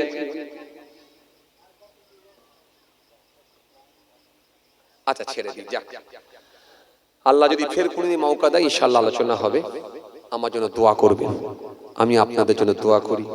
আল্লাহ আমাদের সকলকে বলার থেকে শোনার থেকে বেশি বেশি করে আমল করার তৌফিক দেন। আমরা জোরে বলি আল্লাহুম্মা আমিন। যাই হোক বাবাজি, আমার ভাইরা, আদম আসলামকে ভুলিয়ে দেওয়া হয়েছিল, আমার আল্লাহ ফের বয়সটা বাড়িয়ে 1000 বছরই করে দিয়েছিলেন। এই আদমের জান বের করার জন্য হুজুর আমি আসন ছেড়ে উঠেছিলাম। মোট তাহলে আসন ছাড়া হলো কবার? দুবার। আর বাকি রইল কবার? একবার, ওটা রয়ে গেল। আর মুখ ছিল কটা? চারটে। এই চারটে মুখে কার কার জান বের করা হয়েছিল এটা রয়ে গেল। আল্লাহ যদি ফের কোনদিন সুযোগ দেয় ইনশাআল্লাহ আলোচনা হবে। সবাই আমার জন্য দোয়া করবেন, আমি আপনাদের জন্য দোয়া করি। রাত অনেকটাই হয়ে গেছে, আবার চাঁদা তোলার ব্যাপার, কথা বুঝতে পারছেন বাবাজি আমার ভাইরা। পয়সা না তুললে হয়তো কিছুটা আরো দেওয়া যেত, আর পয়সা না তুললে হবেই বা কি করে? সবই তো পয়সা। একেবারে কবরে ঢুকিয়ে দিলে আর পয়সা লাগে না, আরে কথা বলে না। মরে গেলেও পয়সা লাগে, তাও কাপড় কিনতে গেছে পয়সা, লাইফ বয় সাবান কিনতে গেছে পয়সা, আতর কিনতে গেছে পয়সা, কর্পূর কিনতে গেছে পয়সা, তাও বলছে পয়সা লাগে। একবারে কবরে ঢুকিয়ে দিলে, বাঁশ চাপা দিলে, মাটি চাপা দিলে আর পয়সা লাগে। ও কোনোদিন পয়সা লাগবেও না, ইনকামও করবে না, আর কারো কাছে চাইবে। কথা ঠিক কিনা বলবো? কথা ঠিক কিনা বলবো? বাকি সব জায়গায় পয়সা, সব জায়গায় পয়সা। এই যে এই জ্বলছে পয়সা, এই যে শুয়ে আছে পয়সা, এই যে বকছে পয়সা, সব জায়গায় পয়সা, সব জায়গায় পয়সা। একমাত্র পয়সা লাগে না কবরে ঢুকিয়ে দিলে, বাকি সব জায়গায়। এই যে বসে আছেন পয়সা, ওপরে লাগানো আছে পয়সা। কথা বলছেন না কেন? ঠিক বলছি না ভুল বলছি? যে প্যারে হাজির মজলিস, সদ্য দিনদার, ইমানদার, পরেজগার, মুত্তাকি, বয়োজ্যেষ্ঠ আল্লাহ ওয়ালা প্রবীণ মানুষেরা, আজকের মাহফিলে বসে থাকা নামাজি, রোজাদার, দিনদার, খোদা ভীরু আল্লাহ ওয়ালা মানুষেরা, আজকের মাহফিলে বসে থাকা বয়োজ্যেষ্ঠ প্রবীণ মানুষেরা, আমার পিতৃতুল্য বাপেরা, আজকের মাহফিলে বসে থাকা দিন দরদি, ইসলাম দরদি মানুষেরা, আজকের মাহফিলে বসে থাকা আমাদের ঘরের সন্তানেরা, আমার ছোট ছোট ভাই বোনেরা, আজকের মাহফিলে আগত বিশিষ্ট ব্যক্তিরা, হাফেজে কোরআন, উলামায়ে কেরাম, মুফাজ্জে কিরাম, আল্লাহ পাকের হাজী বান্দাগণের, খাস করে এই মহল্লার ইমাম, আমাদের সকলের কাছে সম্মানীয় ব্যক্তি, শ্রদ্ধার পাত্র মোহতারাম ইমাম সাহেব। পাশাপাশি আরো জানাই, আজকের মাহফিলে আগত বিভিন্ন গ্রাম থেকে, বিভিন্ন পাড়া থেকে, দূর দূরান্ত থেকে আগত মেহমানগণ, আজকের মাহফিলে বসে থাকা ব্যবসায়ী মানুষ, জ্ঞানীগুণী মানুষ, শিক্ষিত মানুষ, সোশ্যাল মানুষ, কাজের মানুষেরা, সকলকে আমি আমার অন্তঃস্থল থেকে সালাম এবং মুবারকবাদ জানিয়ে খুব অল্প সময় সংক্ষিপ্ত কিছু বয়ান করে আপনাদের খেদমত থেকে বিদায়।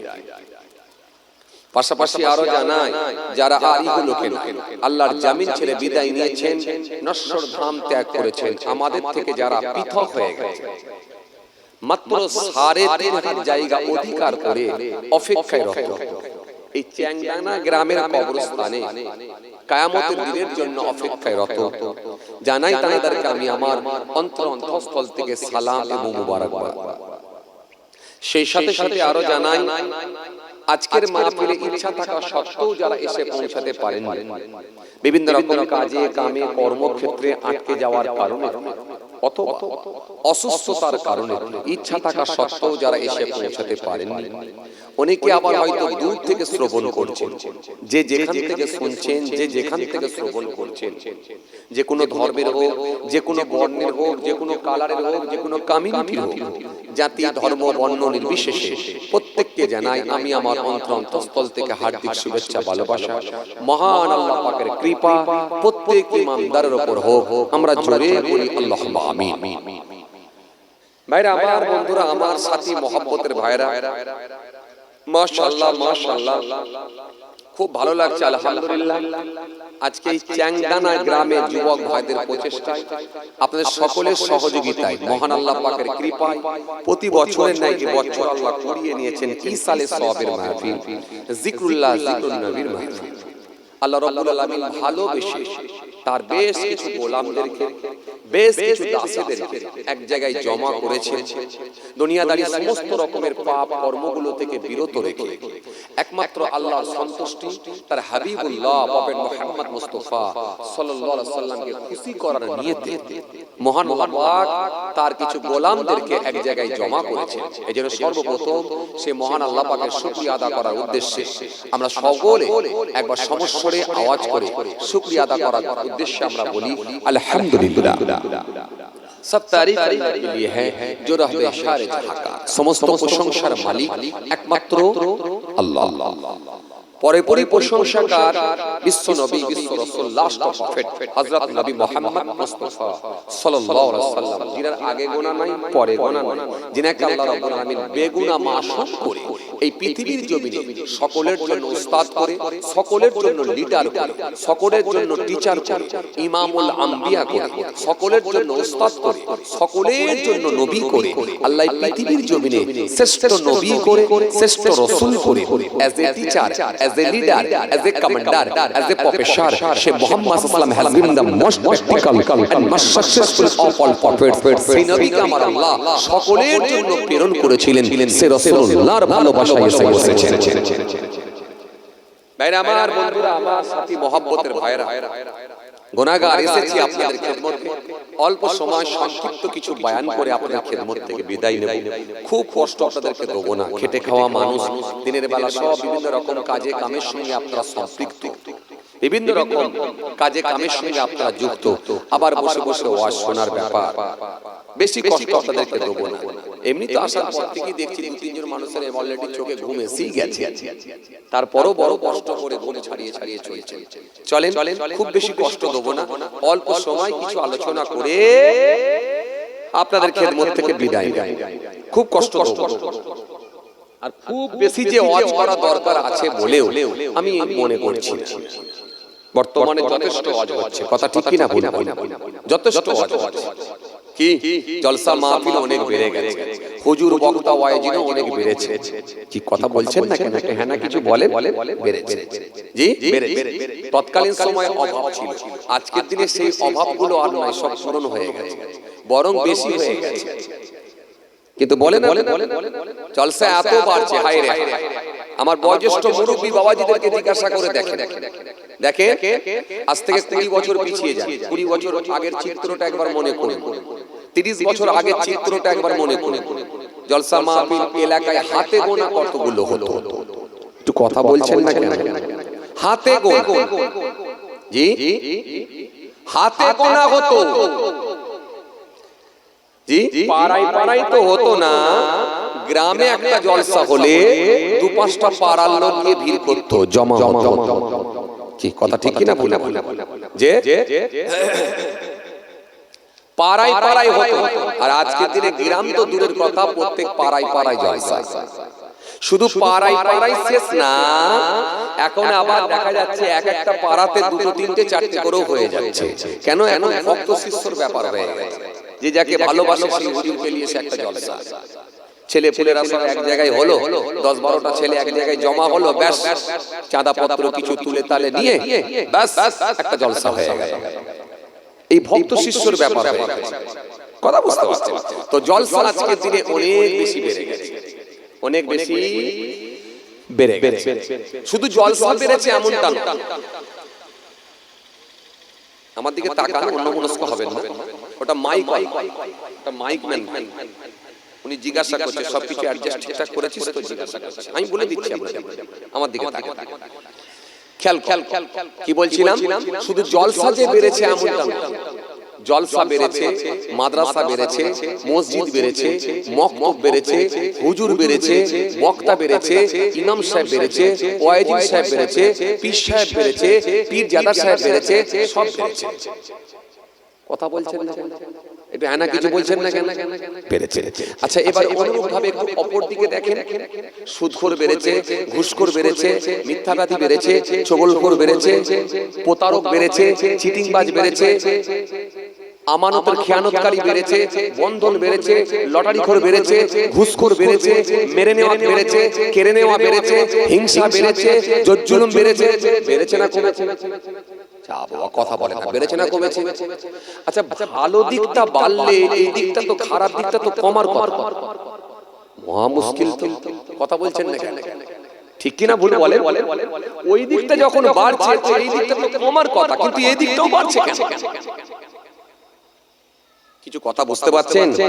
হ্যাঁ, তো এই দিকটা তো তোমার কথা, বরং যদি আপনি পিছিয়ে যান, বরং যদি পিছিয়ে যান 20 বছর আগে 30 বছর আগে যদি পিছিয়ে যান, তখন দেখেন হুজুর কম, বক্তা কম, ইমাম সাহেব কম, হাফেজ সাহেব কম, জলসা কম, মাদ্রাসা কম, মসজিদ কম, মক্তব কম, কিন্তু ভালো মানুষের সংখ্যা বেশি। কথা বলছেন না কেন? একটু বলেন হ্যাঁ না কিছু বলেন। বেশি মানুষের মধ্যে ছিল উদারতা, মানুষের মধ্যে ছিল ভ্রাতৃত্ব, মানুষের মধ্যে ছিল আন্তরিকতা, মানুষের মধ্যে ছিল শিষ্টাচার, মানুষের মধ্যে ছিল আপনার কি বলে ভালোবাসা, মানুষ মানুষকে আপন করে নিতে পারত। কথা বলে, কিন্তু আজকের দিনে মাদ্রাসা বেড়েছে, মসজিদ বেড়েছে, জলসা বেড়েছে, হুজুর বেড়েছে, পীর সাহেব বেড়েছে, বক্তা সাহেব বেড়েছে, ইমাম সাহেব বেড়েছে, কিন্তু দেখেন ভালো মানুষের সংখ্যাও কমে যাচ্ছে, খারাপ লোকের সংখ্যাও বাড়ছে। আমি বলছি না যে ভালো মানুষ নেই, এটা বলতে পারবো না। কেন? ভালো মানুষ যদি না থাকে তাহলে কিয়ামত হয়ে যাবে। যতদিন পর্যন্ত আমার আল্লাহকে আল্লাহ বলে ডাকনেওয়ালা একটা ইমানদার থাকবে, আমার আল্লাহ তার ওসিলায় কিয়ামত করবেন না। এটা আল্লাহর ওয়াদা।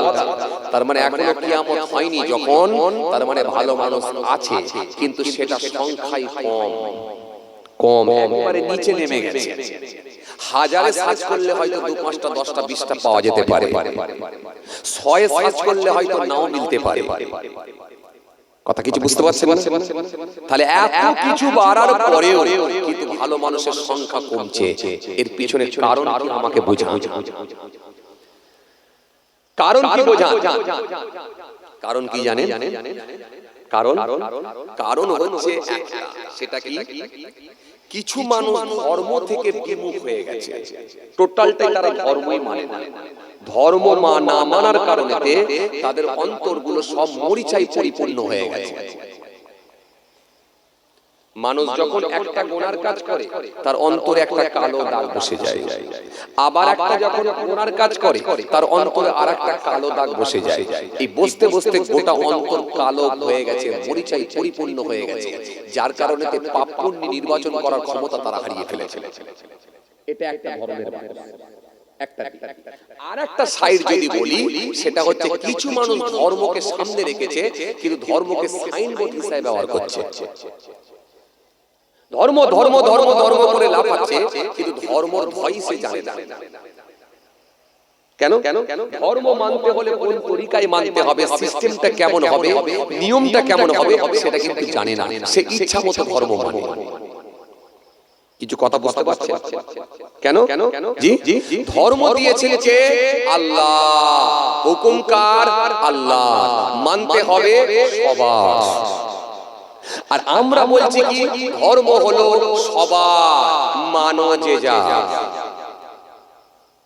কথা কিছু বুঝতে পারছেন? ধর্ম সবার, মানো যে যা, মানে যে যার মতো করে মানে। এই যে যার মতো করে মানার কারণেতে আজকের দিনে হেদায়েতের সংখ্যা কমে যাচ্ছে। হেদায়েত হবে এই লোক কিন্তু কমে যাচ্ছে, খারাপ লোকের সংখ্যা বেড়ে যাচ্ছে। কেন? যে যার মতো করে মানছে। যে যার মতো করে মানছে বলতে কেমন মানছে? ধরুন একটা লোক সারা 1 মাস রোজাও রাখলো না, একদিন তারাবিতেও গেল না, কিন্তু ঈদের দিনে এমন ফাঁস কাতারে কায়দা কারণ করে পাঞ্জাবি পায়জামা পরে, টুপি পরে, একেবারে গেটআপ চেঞ্জ করে দিয়ে, খুশবু টুসবু লাগিয়ে দিয়ে ফাঁস কাতারে দাঁড়াচ্ছে না, দেখলে মনে হচ্ছে 3 মাস রোজা রেখেছে দাঁড়িয়ে। কথা বলছেন না কেন? কথা বলছেন? তাহলে আসলে ঈদটা কার জন্য? যে রোজা রেখেছে তার জন্য। ঈদটা কার জন্য? যে তারাবি পড়েছে তার জন্য। কিন্তু ও বলছে আমার ছাতি আছে, আমার হিমাগতি আছে, আমি ঈদের নামাজ পড়ব, তোর কি আছে? আমি দাঁড়াবো ফাঁস কাতারে, জোর করে দাঁড়িয়ে। কিছু কথা বুঝতে পারছেন? এই কথা কিছু বুঝতে পারছেন? গোলমালটা কথা বুঝতে পারছেন? এই যে আমি বললাম কি, ধর্ম সবার, মানো যে যা, এটা আমরা ধরে নিয়েছি। যার কারণে ধর্মকে আমরা সাইনবোর্ড হিসেবে ব্যবহার করছি। সব আছে, কিন্তু আসলে ধর্মের ভয় সে বোঝে না, ধর্ম কিন্তু তার মধ্যে নাই। এই জন্য খারাপ লোকের সংখ্যা বাড়ছে। দেখেন সারা মাস সে 1 মাস রোজা রাখলো না, কিন্তু ঈদের দিনে ফাঁস কাতারে এমন ভাবে দাঁড়ায় যেন মনে হচ্ছে এর থেকে বড় রোজাদার আর মনে হয় এলাকাতেই ছিল না, অথচ একটা রোজাও করে না। কিছু মানুষ আছে দেখবেন সারা বছর মসজিদে যায় না, কিন্তু সবে বরাতে রাতে এত কায়দা কারণ করে পাঞ্জাবি পায়জামা পরে টুপি টাপা পরে সুন্দর করে খুশবু মেখে মসজিদে গিয়ে এমন ভিড় জমিয়ে দেয় যেন মনে হচ্ছে ওরে সর্বনাশ, 5 ওয়াক্ত নামাজ তো দূরের কথা, এ মনে হয় 10 ওয়াক্ত করে নামাজ পড়ে। আরে কথা বলছেন না কেন? এই লোক আছে না না? সবে বরাতে ভিড় জমায় আছে না না? আরে কথা বলছেন না কেন? আছে না না? আছে, এই লোক আছে। আসলে ধর্মকে সাইনবোর্ড হিসেবে ব্যবহার করছি আমরা, ধর্মকে ব্যানার হিসেবে কাজে লাগাচ্ছি।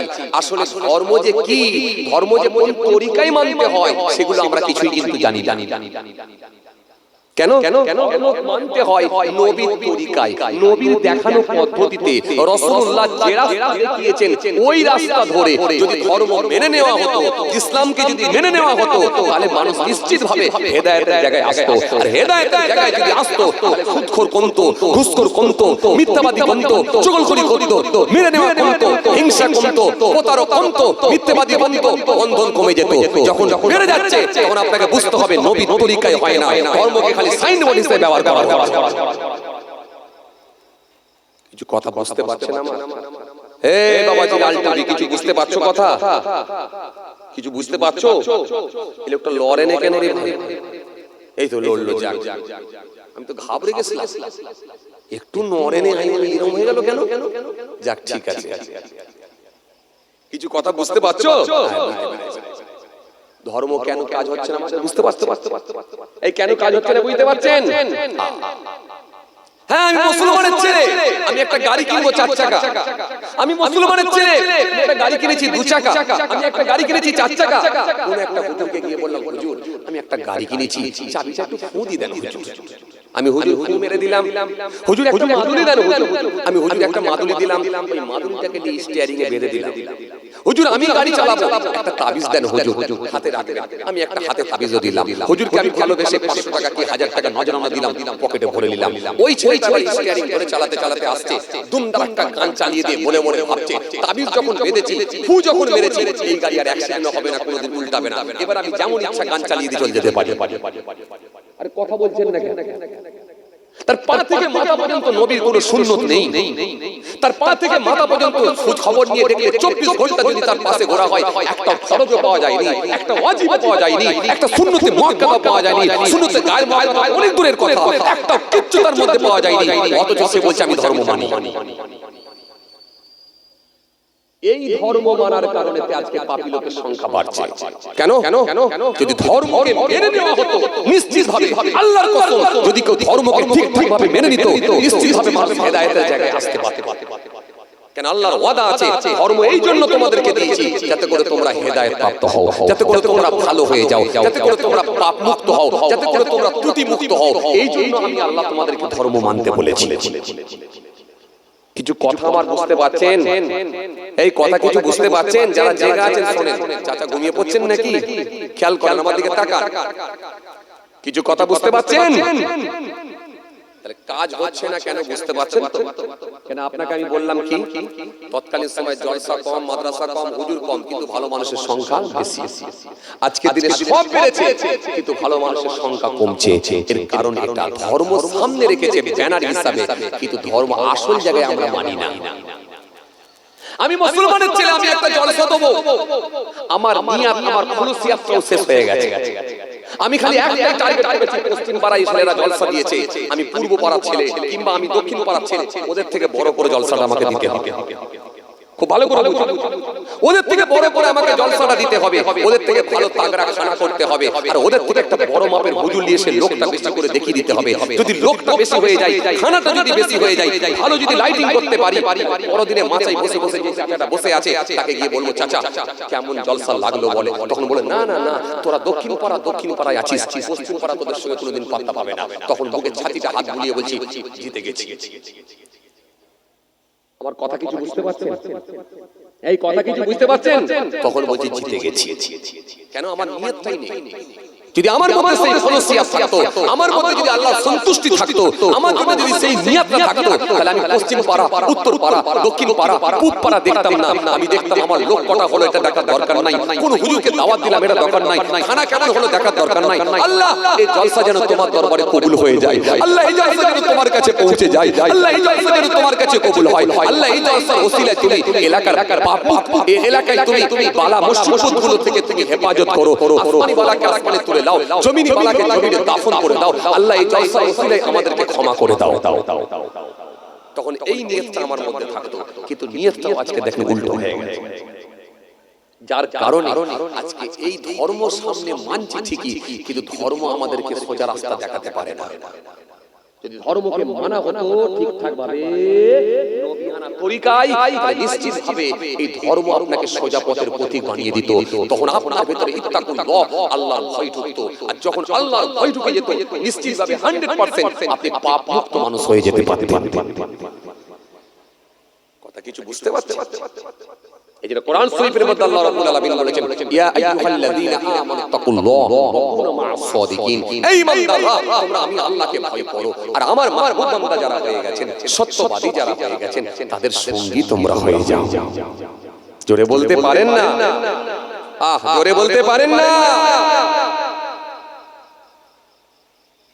এই জন্য কোরআন শরীফের মধ্যে আল্লাহ রাব্বুল আলামিন এক জায়গায় একাধিক জায়গায় আয়াত দিয়েছেন, বান্দা আমি আল্লাহ, আমাকে ভয় করো, আমাকে ভয় করো, আমাকে ভয় করো, আমার ভয় তোমাদের ভিতরে ঢুকলেই দেখবে কাজ হবে। আর আপনি যদি খবর নিয়ে দেখেন, এখন আল্লাহর ভয়টাই মানুষের ভেতর থেকে পালিয়ে গেছে, মানুষের ভেতর থেকে আল্লাহর ভয়টাই চলে গেছে। ধর্ম ধর্ম ধর্ম ধর্ম করলে হবে না। ধর্ম আপনাকে কতটা মেনেছেন এটা বড় ব্যাপার না, ধর্ম আপনাকে কতটা পরিবর্তন করতে পেরেছে এটা বড় ব্যাপার। কেন? ধর্ম মানা এই জন্য পরিবর্তন হওয়ার জন্য। ধর্ম যদি আপনাকে পরিবর্তন না করতে পারে, আপনাকে যদি সোজা রাস্তায় অগ্রসর না করে দিতে পারে, আপনাকে যদি সোজা রাস্তায় ধাবিত না করতে পারে, আপনাকে যদি পাপ মুক্ত না করতে পারে, অন্যায় মুক্ত না করতে পারে, তাহলে জানবেন ধর্ম মানা হচ্ছে না। কারণ কোরআন স্পষ্ট ঘোষণা দিয়েছে, ইন্নাস সালাতা তানহা আনিল ফাহশাই ওয়াল মুনকার, ইন্নাস সালাতা তানহা আনিল ফাহশাই ওয়াল মুনকার, নিশ্চয়ই নামাজ সমস্ত রকমের অশ্লীলতা, খারাপ কাজ থেকে মানুষকে দূরে রাখবে। জোরে বলতে পারেন না? আপনার নামাজ, আপনার রোজা, আপনার দাড়ি, আপনার টুপি, আপনার জিকির, আপনার তাসবিহ, আপনার হজ, আপনার যাকাত আপনাকে অন্যায় কাজ থেকে দূরে রাখবে, আপনাকে পাপ মুক্ত বানিয়ে দেবে, আপনাকে ত্রুটি মুক্ত বানাবে, আপনাকে সোজা রাস্তায় অগ্রসর করবে, অন্যায় মুক্ত বানিয়ে সোজা রাস্তায় আপনাকে ধাবিত করবে। আর আপনার দুরাকাতের জুম্মা যদি এখনো পর্যন্ত বন্ধন মুক্ত না করতে পারে, সুদ মুক্ত না করতে পারে, ঘুষ মুক্ত না করতে পারে, মনে রাখবেন ওই দুরাকাত নামাজ জুম্মার দিনে পড়ছেন ঠিকই, কিন্তু আল্লাহর দরবারে যায় না। যায় না কেন? আপনার নামাজ, আপনার তাসবিহ, আপনার জিকির তো আপনাকে ভালো করে দেবে। ভালো যখন আপনি হতে পারেননি, তখন আপনাকে বুঝতে হবে তার মানে ওই ইবাদত আল্লাহর কাছে যাচ্ছে না। ধর্মকে সামনে রেখে শুধুমাত্র আমরা সাইনবোর্ড হিসেবে ব্যবহার করি, কিন্তু ওই ধর্মের ধনা বোঝার কারণেতে, নবীর নকশাই না হওয়ার কারণেতে, আল্লাহর সন্তুষ্টির জন্য না হওয়ার কারণেতে ওই ধর্ম আপনাকে অন্যায় মুক্ত করতে পারে না। তার মানে ওই ইবাদত আপনাকে অন্যায় মুক্ত যদি না করতে পারে, তখন জানতে হবে আপনার ইবাদত কিন্তু আল্লাহর কাছে কবুল হচ্ছে না। কিছু কথা বুঝতে পারছেন বাবাজি? আলহামদুলিল্লাহ, আপনারা অনেক জলসা শোনেন, জলসা শোনায় আপনারা যথেষ্ট অভ্যস্ত, খুব বেশি আলোচনা করছি না। এনেছেন, ভালোবেসে নিয়ে এসেছেন ছোট হুজুরের নাতিকে, পীরনগর হুজুরের পোতাকে, ভালোবেসে দুটো কথা বলে যাচ্ছেন। জ্ঞান দেওয়ার জন্য আসি না, শেখাতে আসি না। আল্লাহ যতটুকু জানিয়েছেন, বাল্লিগু আন্নি ওয়ালাউ আয়া, এই দিকে লক্ষ্য করে দু চার কথা আলোচনা। ধর্ম এমন ভাবে হোক যাতে করে পাপ মুক্ত আমরা হতে পারি, গোনা মুক্ত হতে পারি, ত্রুটি মুক্ত হতে পারি। এত সহজ জি আল্লাহ সুফিয়ান সাহাবী থেকে বর্ণিত হাদিস, জি কুল্লি ফিল ইসলামি ইয়াকুল লা আসআলু আনহু আহাদান বা'দাক। ইয়া রাসূলুল্লাহ, হাবিবাল্লাহ, হুজুর ইসলাম সম্পর্কে এমন কথা বলে দেন যেটা আপনার পরে আমি আর কাউকে জিজ্ঞাসা করব না। অপর বর্ণনা এসেছে, হুজুর ইসলাম সম্পর্কে এমন কথা বলে দেন যেটা আপনার পরে আমি আর কাউকে জিজ্ঞাসা করব না। বলো বলো, আমানতু বিল্লাহ সুম্মা ইসতাকিম, বলো আমি আল্লাহর উপর ঈমান আনয়ন করছি, ঈমান এনেছি, সুম্মা ইসতাকিম, তার উপরে তুমি অবিচল থাকো, তার উপর অবিচল থাকো। তাহলে ঈমান এনে আর মৃত্যু পর্যন্ত ঈমানকে বাঁচিয়ে রাখা এটা খুব কঠিন ব্যাপার, খুব কঠিন ব্যাপার, কঠিন ব্যাপার, কঠিন ব্যাপার। ভাইরা আমার, বন্ধুরা আমার, সাথী মহাব্বতের ভাইরা, আপনি যদি খুব বেশি নামাজ নাও করতে পারেন, 5 ওয়াক্ত নামাজ ছেড়ে দেবেন। খুব বেশি রোজা যদি নাও রাখতে পারেন, বছরে 1টা মাস রোজা যেন ছেড়ে দেবেন। খুব বেশি ইবাদত যদি নাও করতে পারেন, অন্তত হারাম খাদ্যটা থেকে বেঁচে থাকুন, হারাম খাদ্য যেন জেনে শুনে খাবেন। আপনি খুব বেশি যদি ইবাদত নাও করতে পারেন, অন্তত পাপ কর্মগুলো থেকে জেনে শুনে যেন করবেন না, সেগুলো থেকে বেঁচে থাকার চেষ্টা করুন। নামাজ আর রোজা, 1 মাস রোজা নামাজ, আর যদি আওকাত থাকে হজ আর যাকাত, এটুকু করে ঈমানকে বাঁচিয়ে অন্তত কিছু সুন্নাত, রাসূলুল্লাহর সুন্নাত, যেগুলো খুব সহজ, যেগুলো খুব কমন, এগুলোকে অন্তত ধরে চলার একটু চেষ্টা করুন। বেঁচে যাবে, বেঁচে যাবেন। এই সাংঘাতিক যুগে, এই সমস্যা, এই বর্তমান সময়ে পাপী লোকের সংখ্যা বেড়ে যাওয়ার কারণেতে, অন্যায় লোকের সংখ্যা, কি বলে, অপরাধী লোকের সংখ্যা বেড়ে যাওয়ার কারণেতে, পাপী লোকের সংখ্যা বেড়ে যাওয়ার কারণেতে, গুনাহগার লোকের সংখ্যা বেড়ে যাওয়ার কারণেতে, আপনি অল্প ইবাদত করলেও আমার মালিক যদি রাজি হয়ে যায়, ইনশাআল্লাহ ওটাই জান্নাতে যাওয়ার জন্য যথেষ্ট হয়ে যেতে পারে। হে তরুণী নওজোয়ান জাওয়াকেরা,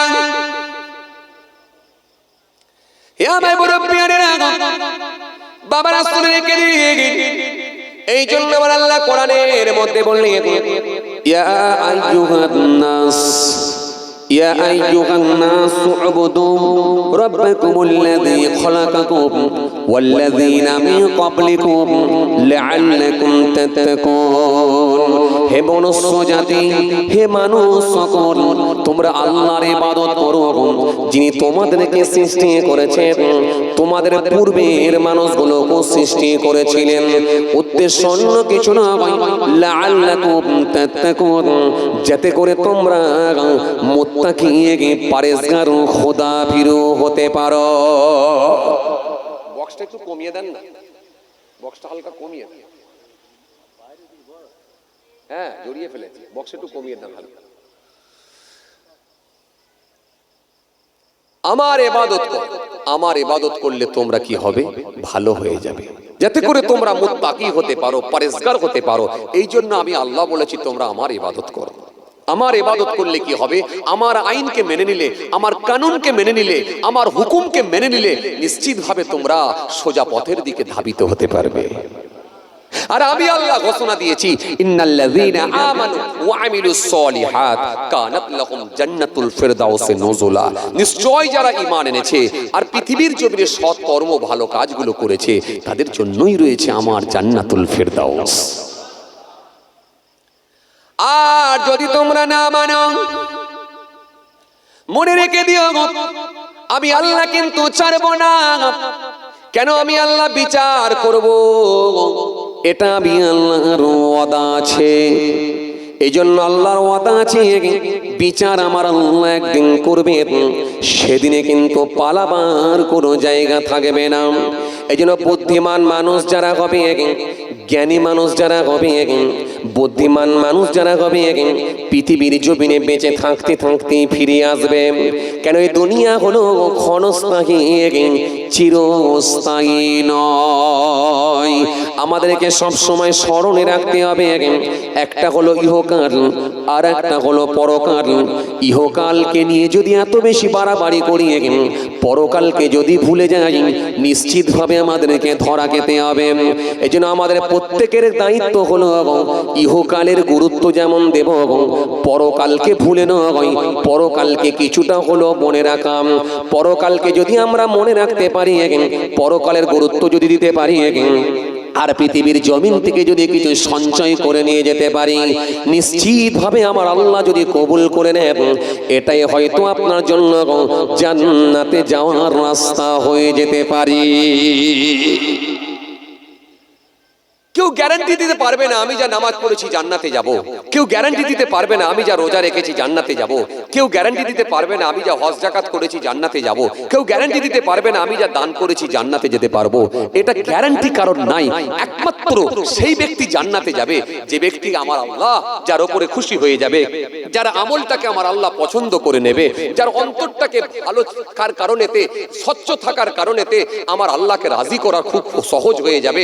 আমার আল্লাহ যার উপর সন্তুষ্ট হবে, আমার আল্লাহ যার উপর দয়া করবে, একমাত্র সেই ব্যক্তিটাই জান্নাতে যেতে পারবে। কারোর কোনো গ্যারান্টি নেই। কেন? আপনার ইবাদত, আপনার জিকির, আপনার তাসবিহ আমার আল্লাহ ইচ্ছা করলে নাও দেখতে পারেন। আমার আল্লাহ আপনার কত বড় কত জায়গা আছে, জমি আছে, কারবার আছে, ব্যবসা আছে, এটাও নাও দেখতে পারে। আল্লাহ ইচ্ছা করলে আপনার লেবাস, আপনার টুপি, আপনার জুব্বা, আপনার লেবাস, আপনার টুপি, আপনার পোশাক এটা নাও দেখতে পারে। আমার আল্লাহ কি দেখে ভালোবেসে নেবেন সেটা একমাত্র আমার আল্লাহই জানে। ইন্নাল্লাহ লা ইয়ানজুরু ইলা সূরাতিকুম ওয়া আমওয়ালিকুম ওয়ালাকিন ইয়ানজুরু ইলা কুলুবিকুম ওয়া আমালিকুম। নিশ্চয়ই আমার আল্লাহ কোন সূরা দেখেন না, চেহারা দেখেন না, ফেস দেখেন না, লুক দেখেন না, গেটআপ দেখেন না। ওয়া আমওয়ালিকুম তাদের মালও দেখেন না, কবিঘে জমি, কটা গাড়ি, কটা বাড়ি, কটা জায়গা এটা দেখেন না। দেখেন কি?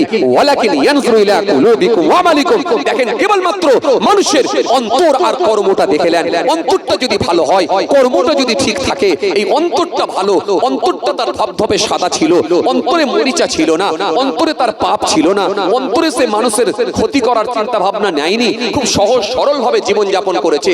আর যতটা ইবাদত করেছে আমি আল্লাহর সন্তুষ্টির জন্য করেছে। পৃথিবীর জমিনে ওই ভালো কাজ অল্প করার পরেও কিন্তু অন্তরটা ভালো থাকার কারণেও আমার আল্লাহ ইচ্ছা করলে ওই ব্যক্তিকে জান্নাত দিয়ে দিতে পারে। কিছু কথা বুঝতে পারছেন বাবাজি? ভাইরা আমার, বন্ধুরা আমার, সাথী মহব্বতের ভাইরা, আর যদি না হয় দেখেন, আপনি একটা জিনিস লক্ষ্য করে দেখেন, আমি একেবারে এই জিনিসটা খুব প্রত্যক্ষভাবে লক্ষ্য করে বলছি। আপনি দেখেন, মানুষ যদি 100টা লোককে যদি জিজ্ঞাসা করেন, 100টার মধ্যে 95টা লোক বলছে ভাই ভালো নেই। আরে কথা বলছেন, দেখেন কথা বলেন, 100টার ভিতরে 95টা লোক শান্তিতে নেই। শান্তি আল্লাহ তুলে নিয়েছে। কথা বলছে না, কথা বলছে না। আপনি যাকে জিজ্ঞাসা করছেন সে বলছে ভালো নেই, ভালো নেই। কি ভাই কেমন আছো? না গো ভালো নেই। কি হলো আপনার? আর বলুনি, সুগারটা বেড়েছে, 250 ছিল সেটা এখন 310 হয়ে গেছে, মনটা ভালো নেই, কি হবে কি জানি। কথা বলে না, কথা বলে না। আর একজনকে গিয়ে বলেন ভাই কেমন আছো? না ভাই ভালো নেই। কি হলো? আরে বলুনি, আজ সকাল থেকে 7-8 বার পায়খানা হয়ে গেছে, মনটা ভালো নেই, শরীরটা ভালো। আরে কথা বলছেন না কেন? আর একজনকে জিজ্ঞাসা করুন ভাই কি কেমন আছো? না ভাই ভালো নেই, ব্যবসা বাণিজ্যের হাল খুব খারাপ, কারবার ভালোই চলছিল, কোথা থেকে কি হলো কি জানি, ব্যবসা বাণিজ্যের হাল খুব খারাপ হয়ে গেছে, খুব যেন ডাউনের দিকে যাচ্ছে, রোজগার ভালো হচ্ছে না, মনটা খুব খারাপ। যা বাবা, কথা বলে না। এটা বড় লোককে গিয়ে জিজ্ঞাসা করছেন ভাই আপনি কেমন আছেন? বড় লোকটা বলছেন না ভাই ভালো নেই। কি তোমার আবার কি হলো? তোমার 2খানা ইট ভাটা আছে, 4খানা পুকুর আছে, তোমার একবারে 3টে ভেরি আছে, কি বলে 4টে তোমার ফ্ল্যাট আছে, রাজারহাটে ফ্ল্যাট আছে, দেগঙ্গা বাজারে তোমার বিরাট মার্কেট আছে, তাও তুমি বলছো ভালো নেই, তোমার আবার কি হলো? না গো ভাই বলুনি, আমার 3টে ছেলে আর একটাই মেয়ে, শখ করে 2 বছর আগে মেয়ের বিবাহ দিলাম, ভালো জায়গাতেই দিয়েছিলাম, জামাইটাও ভালো ছিল, হঠাৎ করে শাশুড়ি আমার মেয়েকে এত নির্যাতন করতে শুরু করেছে, এত কষ্ট দিতে শুরু করেছে, আবার জামাইও দেখছি সেই মায়ের সঙ্গে তাল মিলিয়ে সেও দেখছি মেয়েকে নির্যাতন করছে, কষ্ট দিচ্ছে। মেয়ে যখন ফোন করছে হাউ হাউ করে কাঁদছে। আরে পয়সা থাকলে হবে? মেয়ে যদি হাউ হাউ করে কাঁদে আমি বাপ কেমন থাকতে পারি একবার বলো? আমি মনের দিক দিয়ে ভালো নেই, খুব চিন্তিত আছি। পুরো সার্বিকভাবে বলছি, আপনি যেখানে জিজ্ঞাসা করবেন সব বলছে ভালো নেই, ভালো নেই, ভালো নেই। একটা এমএলএ কে গিয়ে বলছেন কি গো কেমন আছো? সামনে ফোর্স, পিছনে ফোর্স, লালবাতি গাড়ি নিয়ে ঘুরছে এমপি, কেমন আছো এমপি সাহেব, কেমন আছো? না গো ভালো নেই, এই আরজি কর নিয়ে যা ঘটিয়ে দিয়েছেন এখন কি হবে কি জানি। কথা বলে না। আরে হ্যাঁ না কিছু বলছেন না কেন? সেও বলছে ভালো নেই, সেও বলছে ভালো নেই, সেও বলছে ভালো নেই। আপনি আপনার একটা এমপি কে জিজ্ঞাসা করছেন আপনি কেমন আছেন? না গো ভালো নেই, কি হবে কি জানি, কি হবে কি জানি, যে সাম্প্রদায়িকতার রাজনীতি শুরু করেছে, কি হবে কি জানি বুঝতে পারছি না। মাঝে মাঝে একবার বলেছে এনআরসি করে দেবো, একবার বলছে এমপিআর করে দেবো, কি হবে কি জানি। হে মুসলমানরা যদি আবার ফের অন্যদিকে ভোট দিয়ে দেয় কি হবে কি জানি, সেও বলছে শান্তিতে নেই। ওইদিকে কেন্দ্র সেও বলছে শান্তিতে নেই, এদিকে রাজ্য বলছে সেও বলছে শান্তিতে নেই, অথচ পয়সা কড়ির কারো অভাব নেই। টোটালটা দেখুন শান্তিতে নেই। কিন্তু যে লোকটা আল্লাহওয়ালা হয়ে গেছে, যে লোকটা পাঁচ ওয়াক্ত নামাজি হয়ে গেছে, যে লোকটা রোজাদার হয়ে গেছে, ধার্মিক হয়ে গেছে, এই মানুষটাকে গিয়ে বলুন তো, চাচা কেমন আছেন? আলহামদুলিল্লাহ, আল্লাহ যে হালে রাখেন। যা বাবা, কথা বলছেন না কেন? এই লোকটা দেখেন শান্তিতে আছে কেন? এই লোকটা ধর্ম মেনেছে। 25,000 টাকা ইনকাম করছে, 25,000 টাকা ইনকাম করছে, শান্তিতে নেই। শান্তিতে নেই। 25,000 টাকা ইনকাম, শান্তিতে নেই। কিন্তু আপনার মহল্লায়, পাশের মহল্লায়, ওই মহল্লার ইমাম সাহেব মাত্র 3,500 টাকা ইনকাম করে, ধর্ম মানার কারণে সে দেখুন শান্তিতে আছে। দিনের বেলা 10টা করে পান খাচ্ছে, কথা বলছেন না কেন? 10টা পানের দাম কত হতে পারে? 5 10 50, মিনিমাম 50 টাকা খরচ খালি পান খরচা। যা বাবা, কথা বলে না। মিনিমাম খালি খরচা, পান খরচা হলো 50 টাকা। বেতন কত? 3,500 টাকা। সেই ইমাম সাহেবকে গিয়ে বলছেন ছেলে মেয়ে কটা? ইমাম সাহেব বলছে আলহামদুলিল্লাহ আমার 4টে ছেলে মেয়ে। ছেলে কটা? ছেলে হচ্ছে 3টে, মেয়ে হচ্ছে 1টা। সবার ছোট মেয়ে ঘরে আছে, মাশাআল্লাহ। ছেলেরা কি করছে? বড় ছেলে হাফেজ হয়ে গিয়ে মাওলানা পড়ছে, কলকাতা আলিয়া মাদ্রাসায় পড়াশোনা করছে, ইলিয়াড হোস্টেলে থাকে, গর্ব করে বলছে। মেজো ছেলে কি করছে? মেজো ছেলে আলেম ফার্স্ট ইয়ারে পড়ছে, ক্লাস 9-এ পড়ছে। এইবারে ক্লাস 9 হয়ে গেলি, এবার সেকেন্ড ইয়ার হবে, মাধ্যমিক দেবে, আলেম দেবে। ছোট ছেলে কি করছে? ছোট ছেলে এখন গ্রামে, আমি হাফেজি মাদ্রাসায় দিয়েছি, সে হাফেজি পড়ছে, মাশাআল্লাহ 3 ছেলেই পড়ছে। আর মেয়েটা সবার ছোট বাড়িতেই আছে। হাফেজ সাহেব দিনে পান কটা করে খান? 10টা করে পান খায়, আলহামদুলিল্লাহ 50 টাকার পান খরচা। দেখেন হাসি মুখে লাল ঠোঁট করে নিয়ে ঘুরে বেড়াচ্ছে, 3,500 টাকা বেতনে শান্তি পাচ্ছে। আর আপনি 50,000 টাকা স্যালারি পেও আপনি শান্তিতে নেই। আরে কথা বলছেন না কেন আপনারা? কারণ কি? কারণ ওই মানুষটা 5 ওয়াক্ত জামাতের সঙ্গে নামাজ পড়ান, জামাতের সঙ্গে নামাজ আদায় করে, ওই মানুষটা রোজাদার, ধার্মিক, আল্লাহওয়ালা হয়ে গেছে বলে, আল্লাহ তার উপরে খুশি হয়ে গেছে বলে তাকে রোগ মুক্ত রেখে, বিমার মুক্ত করে দিয়ে, সমস্ত রকম অসুবিধা থেকে বাঁচিয়ে দিয়ে আল্লাহ তাকে সুখে রেখেছে। খালি আল্লাহ শুকরিয়া আদা করছে আলহামদুলিল্লাহ। আর আপনাকে আল্লাহ এমন পেরেশানির মধ্যে রেখেছে, আপনি একবার শুকরিয়া দাও করেননি, আর শান্তিতেও নেই। কথা বলে না। এজন্য কোরআন স্পষ্ট ঘোষণা দিচ্ছে, লাইন শাকারতুম লাযীদান্নাকুম ওয়া লাইন কাফারতুম ইন্না আযাবি লাশাদীদ। বান্দা তোমরা আমার নিয়ামতের শুকরিয়া আদা করো, যদি নিয়ামতের শুকরিয়া আদা করো আমি আল্লাহ তোমাদেরকে নিয়ামত বাড়িয়ে দেব। যদি হবে না, ওয়ালাইন কাফারতুম ইন্না আযাবি লাশাদীদ। আর যদি তোমরা আমার কুফরি করো, আমার নাশুকরি করো, যদি তোমরা আমাকে অস্বীকার করো, আমার নাশুকরি করো, নিশ্চিতভাবে আমি আযাব দিয়ে ধ্বংস করব। কিছু কথা বুঝতে পারছেন? বুঝতে পারছেন কথা? যে চলো পৃথিবীর জমিনও শান্তিতে রাখবো না, আর কবরে যাওয়ার পরও তোমাদেরকে শান্তি দেবো না। সেদিনে কিন্তু আমি আল্লাহ তোমাদেরকে ছাড়বো না। কেন? আমার ওয়াদা আছে, ফামাই ইয়ামাল মিসকালা যাররাতিন খায়রান ইয়ারা ওয়া মাই ইয়ামাল মিসকালা যাররাতিন শাররান ইয়ারা। আমি আল্লাহ জাররা জাররা বিচার করব। সেদিনে কিন্তু পালাবার কোনো জায়গা পাবে না, সেদিনে কোনো রাস্তা পাবে না, কোনো লাইন খুঁজে পাবে না।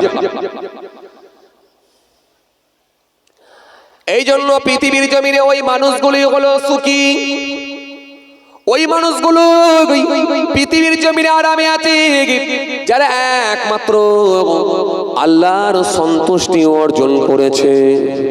ওই মানুষগুলোই ভালো আছে।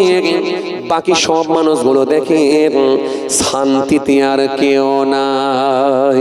এই শান্তি দেনেওয়ালা অন্য কেউ নয়, শান্তি দেনেওয়ালা বলে আমার রব্বুল আলামিন আল্লাহ।